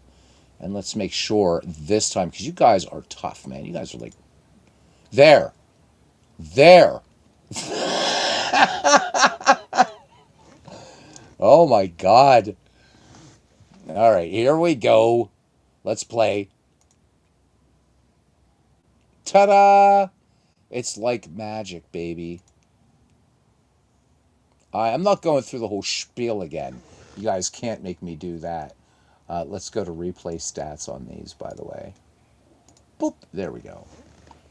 The Harmon Killebrew with 23 home runs right now. Tony Oliva with 22. All right. Now, see you guys. Now, I got to set up this ballpark. Ugh. You guys. We should leave it like this. It's really funny. I don't know if you've ever seen a game done in Action PC where you don't set the fielders. It's really pretty hilarious. All right. Yeah, it did a good job getting it kind of sort of close, doesn't it? Yeah. Get down there. Come over. Come over. Come on, baby. There we go. Let's put our third baseman. There we go. That looks nice, huh? You guys are tough. Next, you're going to be wanting me to sell hot dogs and peanuts in the ballpark, which I won't sell hot dogs because I'm a vegetarian, but there we go. Left field. Come on, get over there. Get over there. Get over there. All right, that looks good. That looks good. That looks good. That looks good. Let me see. Yep, everything else. Oh, let's bring up the on deck guys here. This should be the opposite way, though. This should be the, and I can, but I'm not going to worry about it. Because at the end of the day, there we go. All right. Just like magic. And I got to turn this off. And I got to, one more time. Make sure everything's set. Good. All right, starting defense for the Minnesota Twins. In left field, Cesar Tovar. In center, Jim Nettles. I'm going to accidentally call him Greg Nettles, just to warn you guys. And right, Tony Oliva. At first base, we got Rich Reese. At second, the great Rod Carew. At short, Steve Braun. At third, the killer, Harmon Killebrew, baby. Phil Roof is behind the plate, and Bert Blyleven on the mound. Pat Kelly leading it off here for the Chicago White Sox. Kelly hitting .263 in the season, 5 homers, 32 runs batted in. Bite me, Robert. Speaking of old board games, Greg Gorecki. I know it's a tough crowd, Larry. And here it is. This is great and Holy Saturday, leading into Holy Pascha. And boy, I just get no. I will say, though, to Robert, I hope you had a blessed Passover, my friend. As Passover is over, it is passed over. And, we recognize that. In fact, the Orthodox Church, that's how we schedule, if you will. Pascha is the first Sunday after the first full week of the ending of Passover, which is why Eastern Pascha and Western Easter don't always fall on the same day. All right, and let's go. Blyleven pitches this one up the middle. Braun ranging to his left on to Reese, and Pat Kelly is the first casualty of the night. Jay Johnstone up there now. Johnstone with a .268 average, 17 home runs, 66 runs batted in. I'm going to try to call this one a little faster for Sports Time Machine. 2-0 pitch. Johnstone sends this out to center field. Jim Nettles tracks it down near the track. 2 up, 2 down. I did, and God passed over your house again. But one of these years, I'm feeling that he may just take me away. Just break out the paint, man. Break out the paint. All right, here we go. You're going to be with us a long time, Robert. All right, here's Rich McKinney. McKinney hitting .247, 5 homers, and 26 runs batted in for him. So a little bit underperforming right now. Blyleven deals 0-1 pitch. This one, great diving stop by Harmon Killebrew, up and fires on to Rich Reese. Harmon Killebrew flashing a leather over there at third. 2 up, 2 down for the... oh, no, that ends the inning. Good God. See that? No runs, no hits, no errors. We go to the bottom of the first. Chicago, nothing. Minnesota coming to bat for the Chicago White Sox. In left field, Carlos May. And center, Jay Johnstone. And right, Pat Kelly at first. Mike Andrews at second. Rich McKinney. At short, Luis Alvarado. At third, Bill Melton. Ed Herman behind the plate. And Wilbur Wood, may his memory be eternal, on the mound. All right, Cesar Tovar will be leading things off. Tovar, Carew, and Killebrew due up here in the bottom of the first inning for the Twins. Wood deals 2-2 pitch, base hit over short, and Johnstone cuts it off and gets it into Alvarado. So runner aboard there for Cesar Tovar. Tovar with 18 steals right now. And here is the great Rod Carew hitting even .300. 2 homers, 45 runs batted in. Tovar's got a pretty good lead off first. Wilbur Wood checks the runner, looks home, has the sign from Herman. 0-1 pitch. Carew gets the bunt down. Good sacrifice. Tovar moves into scoring position. Harmon Killebrew, .252 average, 23 out of the Parkers. 83 runs batted in. Bill Melton. 0-2 pitch, and this one, grounder. Alvarado looks Tovar back. No, he does not. Tovar moves to third. See, I'm still used to out-of-the-park baseball. All right, here's Tony Oliva now. Oliva .338 for him on the year. 22 homers, 76 runs batted in. And if you look down here for the pitchers, you can see how this game, a lot of people talk about accuracy, believability. Action PC is incredible. It really, really is. I mean, this is really damn near a dead-on match. And I see that throughout this game all the time. All right. Tovar at third, 2 down.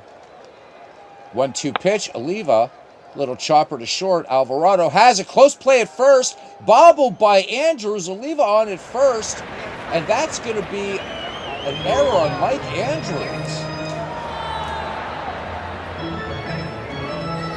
This is just drop the throw from Alvarado. Yeah, love Tony Oliva. How about it?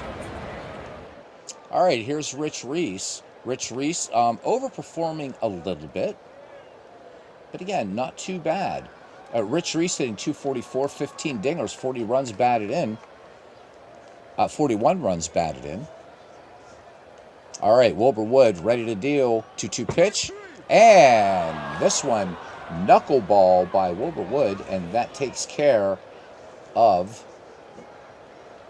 Reese. So the Minnesota Twins pick up a run, and we go to the top of the second. 1-0 Minnesota. Minnesota out of the race, but Chicago still in it in the American League West. All right, here we go. Belton Bill Melton, as JT Dutch says, due up here. Again, Melton's numbers damn close to actual 1971. Melton hitting .268, 30 home runs, 115 runs batted in. Burt Blyleven has the sign, and the 0-1 pitch, and this one cranked to left. Tovar looks up, and it's gone. Belton Bill Melton, heard JT Dutch here from 2026, back in time in 1971. The Minnesota lead is short-lived. It is 1-1, 352 feet there on that dinger. All right, here's Carlos May hitting .288, 6 homers, 42 runs batted in. JT says, belted. Blyleven deals. May gets a bunt down, and the throw is going to get past Carew into right field. I think. What happened there? Throw it into the outfield, but May's going to hold first. Error, throwing her on Burt Blyleven as he gets in and sort of barehands the ball. Bad throw. Rich Reese can't get to it. All right, here's Mike Andrews now, hitting .274, 13 homers, 62 runs batted in. Blyleven comes home with an 0-1 pitch, bunt by Andrews, and May will move to second. Seeing some dead ball tactics in both games tonight. All right. Greg says he remembers Tony Oliva making a catch similar to the other night and went into the crowd, but back then they called it a home run. All right, here's Ed Herman now hitting just .181, 9 home runs, 43 runs batted in. Blyleven brings it home. Herman, a little routine hopper to short. Braun to Reese for out number 2. Here's Luis Alvarado. He's hitting .226 with 38 runs batted in. 1-1 pitch to Alvarado. Soft liner to Braun at short. And that does it for the Pale Hose. But they do pick up a run on 1 hit, 1 error. We go to the bottom of the second inning, and we are scored. We are tied all the way across. Look at that. Everybody with 1 run, 1 hit, 1 error, and 1 left on.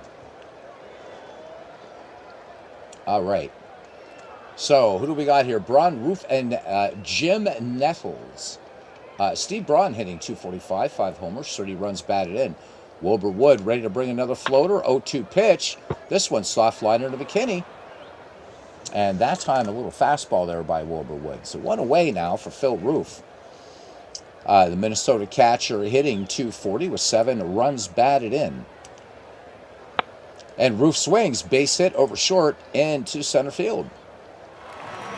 Second hit now for Minnesota. Brings up Jim Nettles.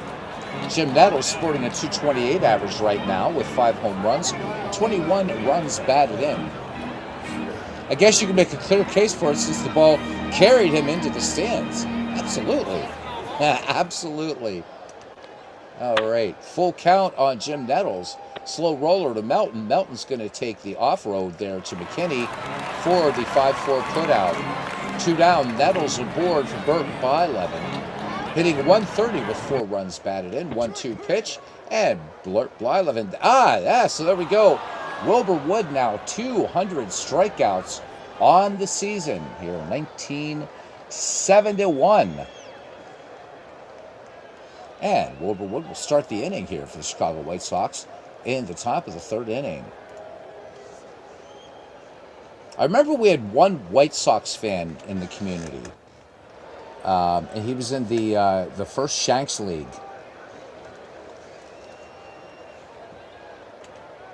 0-2 pitch. Wilbur Wood goes down on strikes.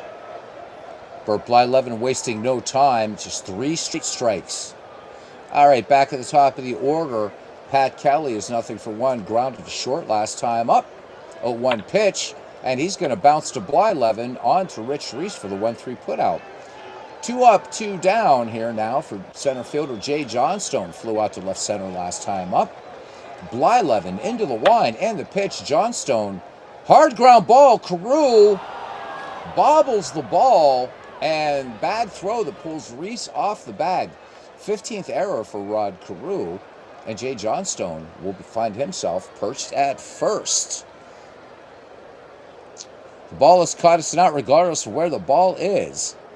Sounds like a banana ball, which I'm not a fan of. A banana ball, it is what it is. But I guess if they... Oh, by the way, we got a late rain falling here in Minnesota. What's the deal? We had rain in San Francisco in 68. Now we got rain in Minnesota in 71. Jeez. All right. Throw over. Johnstone safe. Blyleven ready to deal now to Rich McKinney again, who grounded to third. And Johnstone on the move. Rich Reese will take it to the bag himself. No runs, no hits, and 1 error. We go to the bottom of the 3rd. Minnesota and Chicago are scoreless here. September 1st, 1971. We're not caught by a fan by a player. No, I got that bit. But I think if fans in banana ball, if a fan catches a foul ball, I think it's an out. I think. I don't know. It's a dumb game. It's silly, but there you go. All right. Sorry for any fans of banana ball here. You like it? Yeah, I mean it is. It's like it's pro wrestling, isn't it? For baseball. I will say though, there's one guy that plays for the Savannah Bananas, and he goes around and talks about the ballparks and pays proper homage to baseball's cathedrals. I'll give him that. But at the end of the day, it's I just hope Rod Manfred doesn't get it in his head to turn baseball into banana ball. Ah, goodness gracious. Cesar Tovar, back at the top of the order for the Twins, singled. Wilbur Wood deals. Tovar sends this one to McKinney. McKinney to Andrews for out number 1 here at Metropolitan Stadium. This one a little bit more pixelized. I'm going to have to upscale this one. All right, here's Rod Carew, sacrificed last time. Carew on the first pitch, bouncing ball to McKinney, who goes the short route to Mike Andrews. 2 up, 2 down for the killer. Grounded short his last time up. 0-2 pitch. Killebrew swings. Grounded deep to third. Melton sets and fires a strike to Mike Andrews. So they go in order. We go to the 4th. Mike, get ready to gin it up, buddy. 1-0. We know what Bill Melton did last time in the top of the 2nd. He tied this bad boy up. Blyleven deals. Melton swings. This one lined over short into left. Base hit. Bill Melton 2 for 2 in the game. Yeah, Mike, I have to agree. Mike says I think he already has a ways. Stay tuned. Immediately following this broadcast, we are going to Mike's Sports Time Machine channel, and we're going to see the 1992 Blue Jays against the 1984 Tigers in Mike's Stratomatic Great Teams League. And it's really, really fun, guys. All right, here's Carlos May. He's 0-for-1. Was safe on an error last time up. Blyleven deals. 0-2 pitch. And Blyleven has hit 200 strikeouts.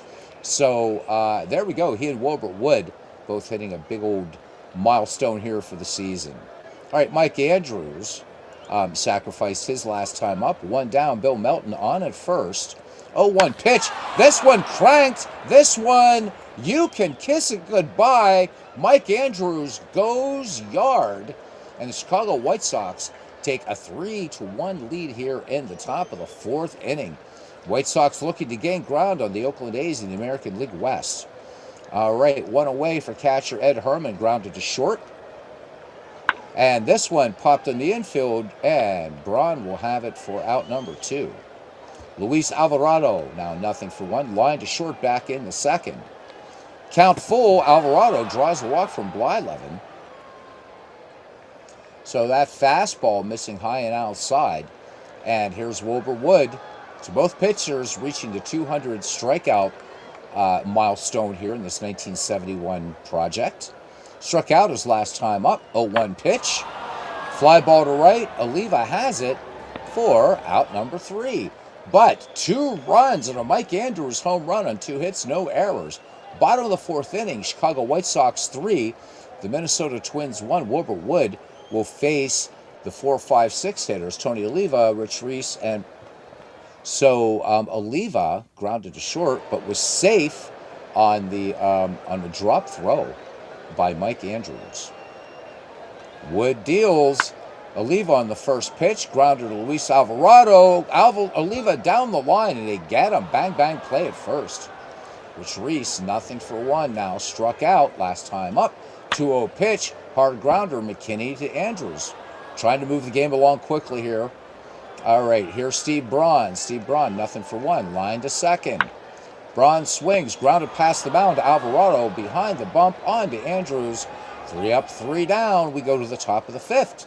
White Sox 3, Twins 0. So Captain Cross has seen it a couple times. Banana Ball, he says to me, it's like watching the Globetrotters play baseball.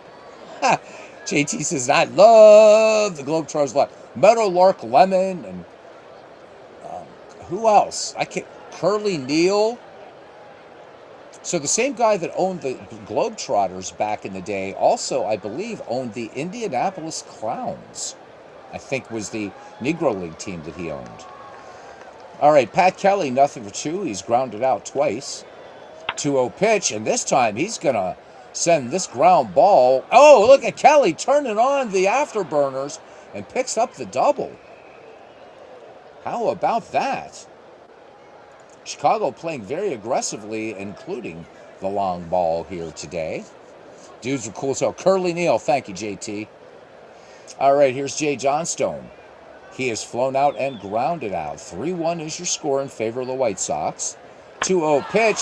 Johnstone sends this one line drive out to right field. Oliva short of the track will make the grab. Kelly tags at second.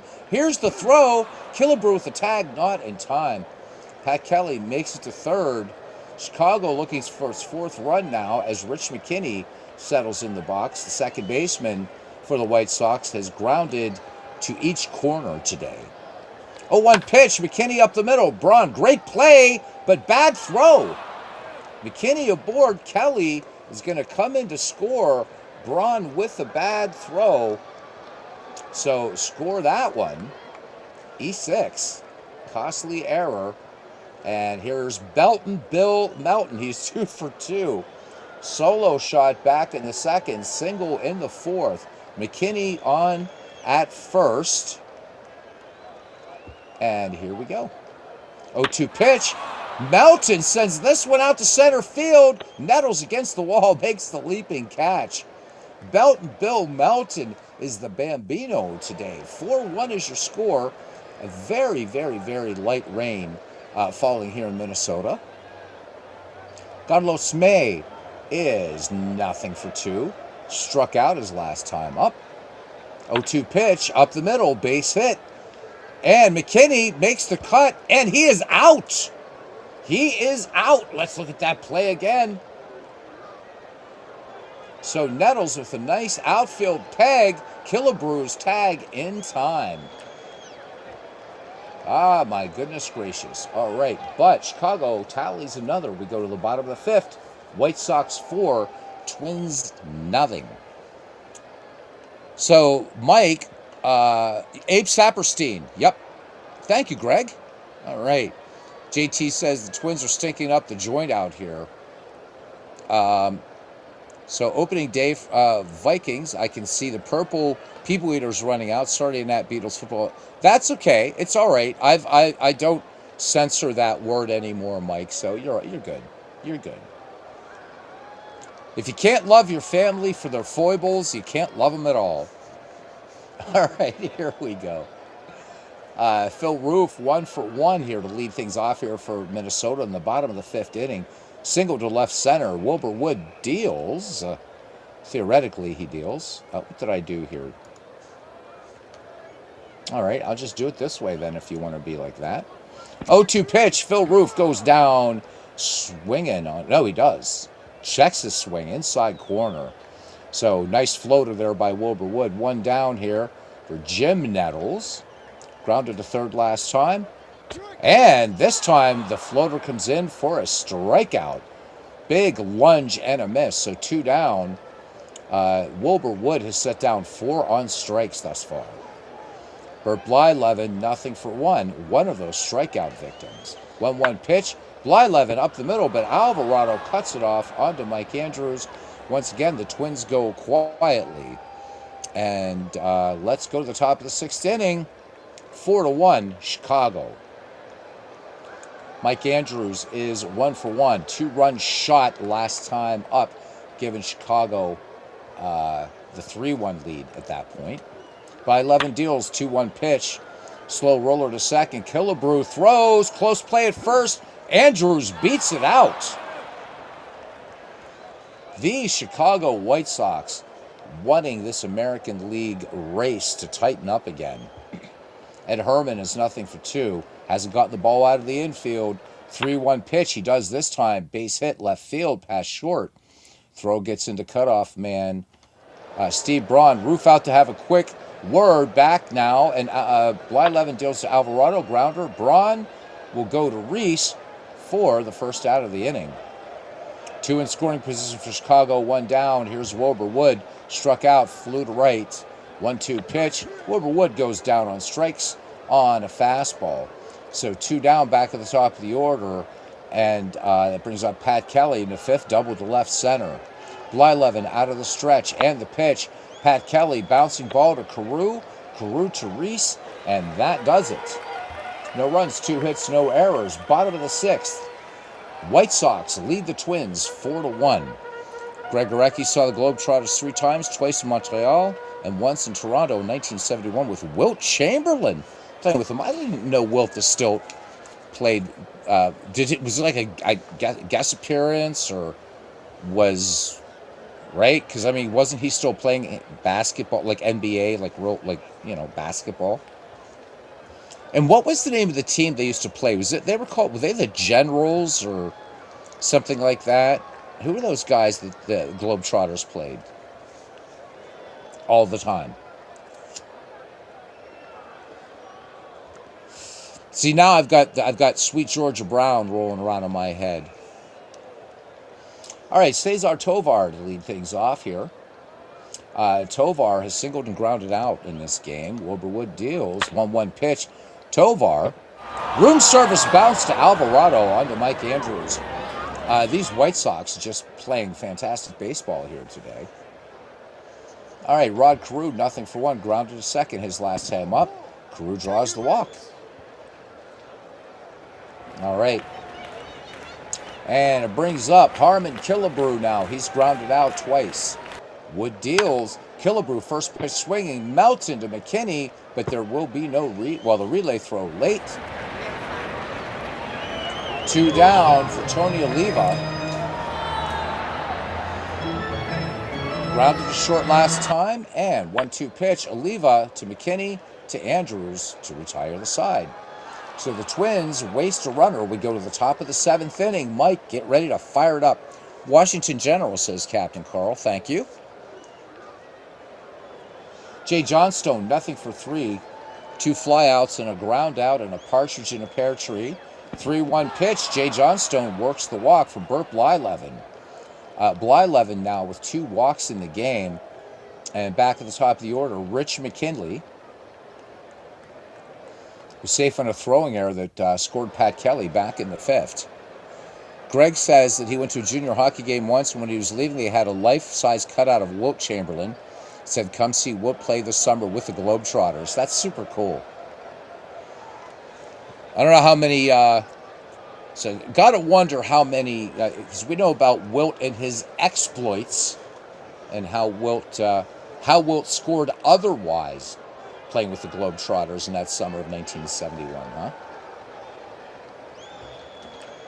0-2 pitch, McKinney up the middle, Braun, Carew, Reese for the double play.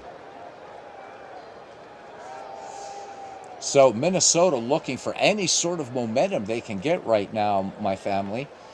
Bill Melton 2 for 3. And the last time up, it was he belted it to deep left center, almost got out of here again. So Melton seeing Blyleven very well today. 2-1 pitch, not this time though. Harmless grounded to short. Braun plants and fires to Reese. Out number 3. 7th inning stretch time here in Minnesota. White Sox lead this one 4-1. Michael, welcome in. Tim D, welcome in.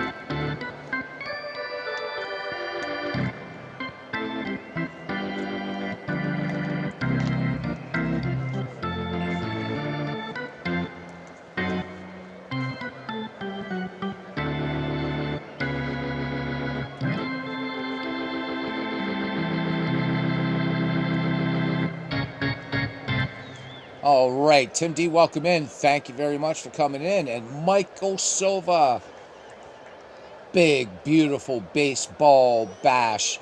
Is it not the best alliteration you've ever heard? Creator of the ballparks, creator of the uniforms, hockey player, family man, and what else can be said? Hope to meet this shining star in the community and the upcoming Digital to Dice Con taking place up there in New England land. All right, Rich Reese has struck out and grounded out. Here we go to the bottom of the 7th inning. It's an important game for the Chicago White Sox as they try to gain ground on the American League West, leading Oakland A's. They're 7.5 back in that race now. All right, Wilbur Wood ready to go. Reese, first pitch swinging, sends this one up the middle, base hit. So third hit for the Twins in the game. And we'll have Steve Braun now. Line to second, grounded to short. Reese on at first. 1-2 pitch, and Braun looks at this one right down the middle of the plate. So Wilbur Wood's going to sneak that heater in there on you occasionally. Gets the strikeout. For Wood, that's his 5th. Both pitchers reaching 200 strikeouts here in our 1971 project in this game today. So Tim says he's been back in the seat since the first game. Well, thanks for hanging out, man. Really appreciate you coming in and making yourself known.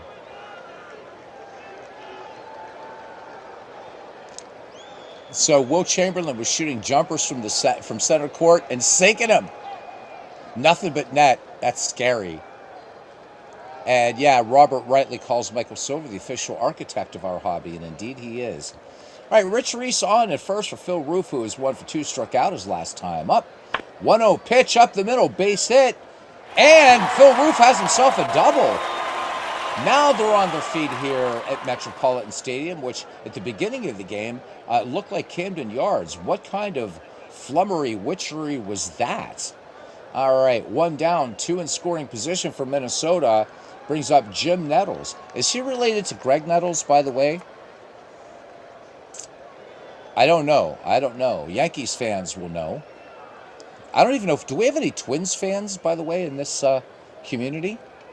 Aaron Reed joining us here in the bottom of the 7th. We're going to be going to Mike's house soon here. Utah Mike, that is. All right. Herman out to have a quick word with Wilbur Wood. Wood from the stretch. Nettles sends this one liner to right, and tagging and staying is Reese. He feinted home. All right, so 2 down. And brings up Bert Blyleven. Will Blyleven hit for himself? Nope. Allier comes in, And liner to deep right. Pat Kelly tracks it down at the track. Oh, man. So we go to the top of the 8th inning. We're going to let the computer pick the pitcher. And May grounds to Carew to Reese. And it's Stan Williams. 3 wins, 4 losses, 8 saves on the season. 59 1/3 worked. 72 hits, 3 home runs. His walks ratio considerably higher than at least the home runs, which is good, but same ratio as strikeouts per 9. Mike Andrews is a perfect 2 for 2 in the game today. Infield single and a 2-run homer for him. Williams deals 2-2 pitch. Williams going deep, Nettles back at the track, makes the grab. So they are brothers. Thank you, thank you. All right, so Mike is giving us it's going to be Guzman versus Morris. So that's going to be a good matchup, and that'll be 93 Toronto, by the way, not 83 Toronto. Okay, so Tim is a Red Sox fan. Trying to get everybody's team in here. Thank you, buddy. Appreciate you. All right, so we're going to finish this game, Mike, auto out all the other games, and then we're going to come to your house. So no chin wagger tonight. Mr. Wrestling, how you doing, man? What's the source of this ballpark art? Ballparks I found, like, just everywhere. So you can just, not already got that fixed for you, Mike. This one just happens to be a bit squiffy. It needs to be upgraded, but I have like 6 different metropolitan stadiums. But I had a bit of a faux pas, if you will, at the beginning of this game. All right. Because it looked like Camden Yards, and I had to change it. These guys were merciless, Mr. Wrestling. Merciless, I say. Ed Herman, 1 for 3. Singled over short back in the 6th. There we go. 2 down, 4-1 White Sox lead. And Ed Herman goes down on strikes. Big swing and a miss on a fastball. We head to the bottom of the 8th inning, and it will be the top of the order, Cesar Tovar, Rod Carew, and Harmon Killebrew. Here in 1971, we are September 1st in 1971. Wood brings it home. Tovar swings in the first pitch. Bounding ball to Luis Alvarado. And Mike Andrews stretches and makes the pick for out number 1.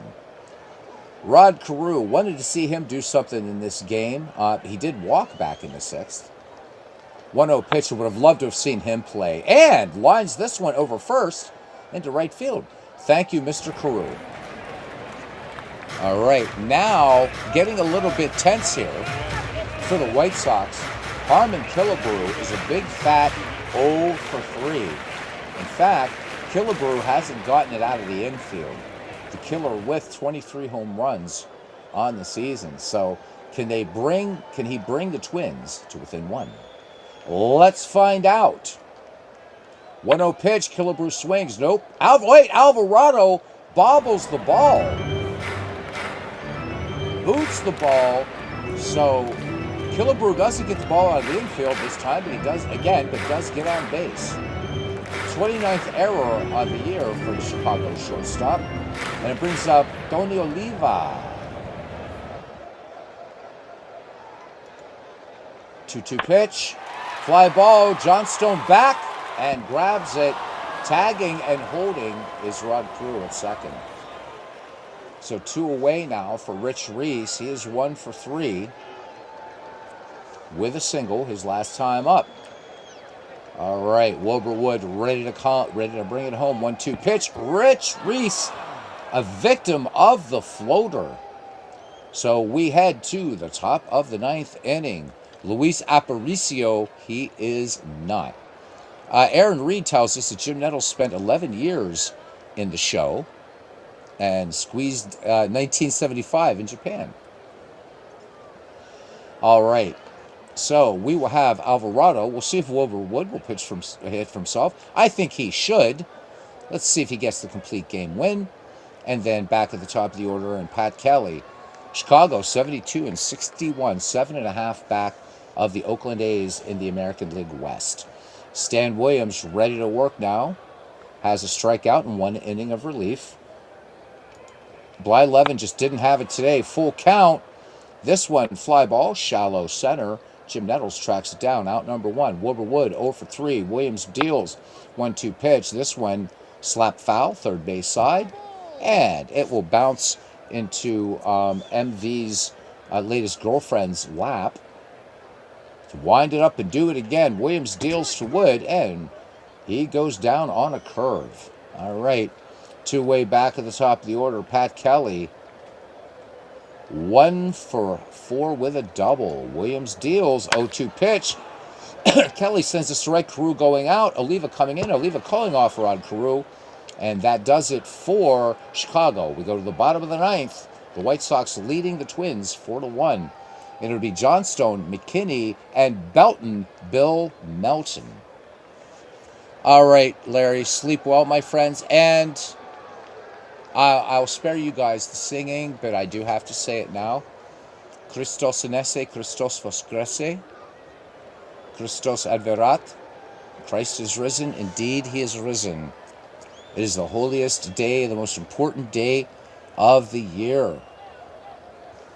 Last week, Western Christians celebrating Easter, and today, Eastern Christians, Orthodox, Assyrian Orthodox, Coptics, all celebrating Pascha and the beginning of Bright Week.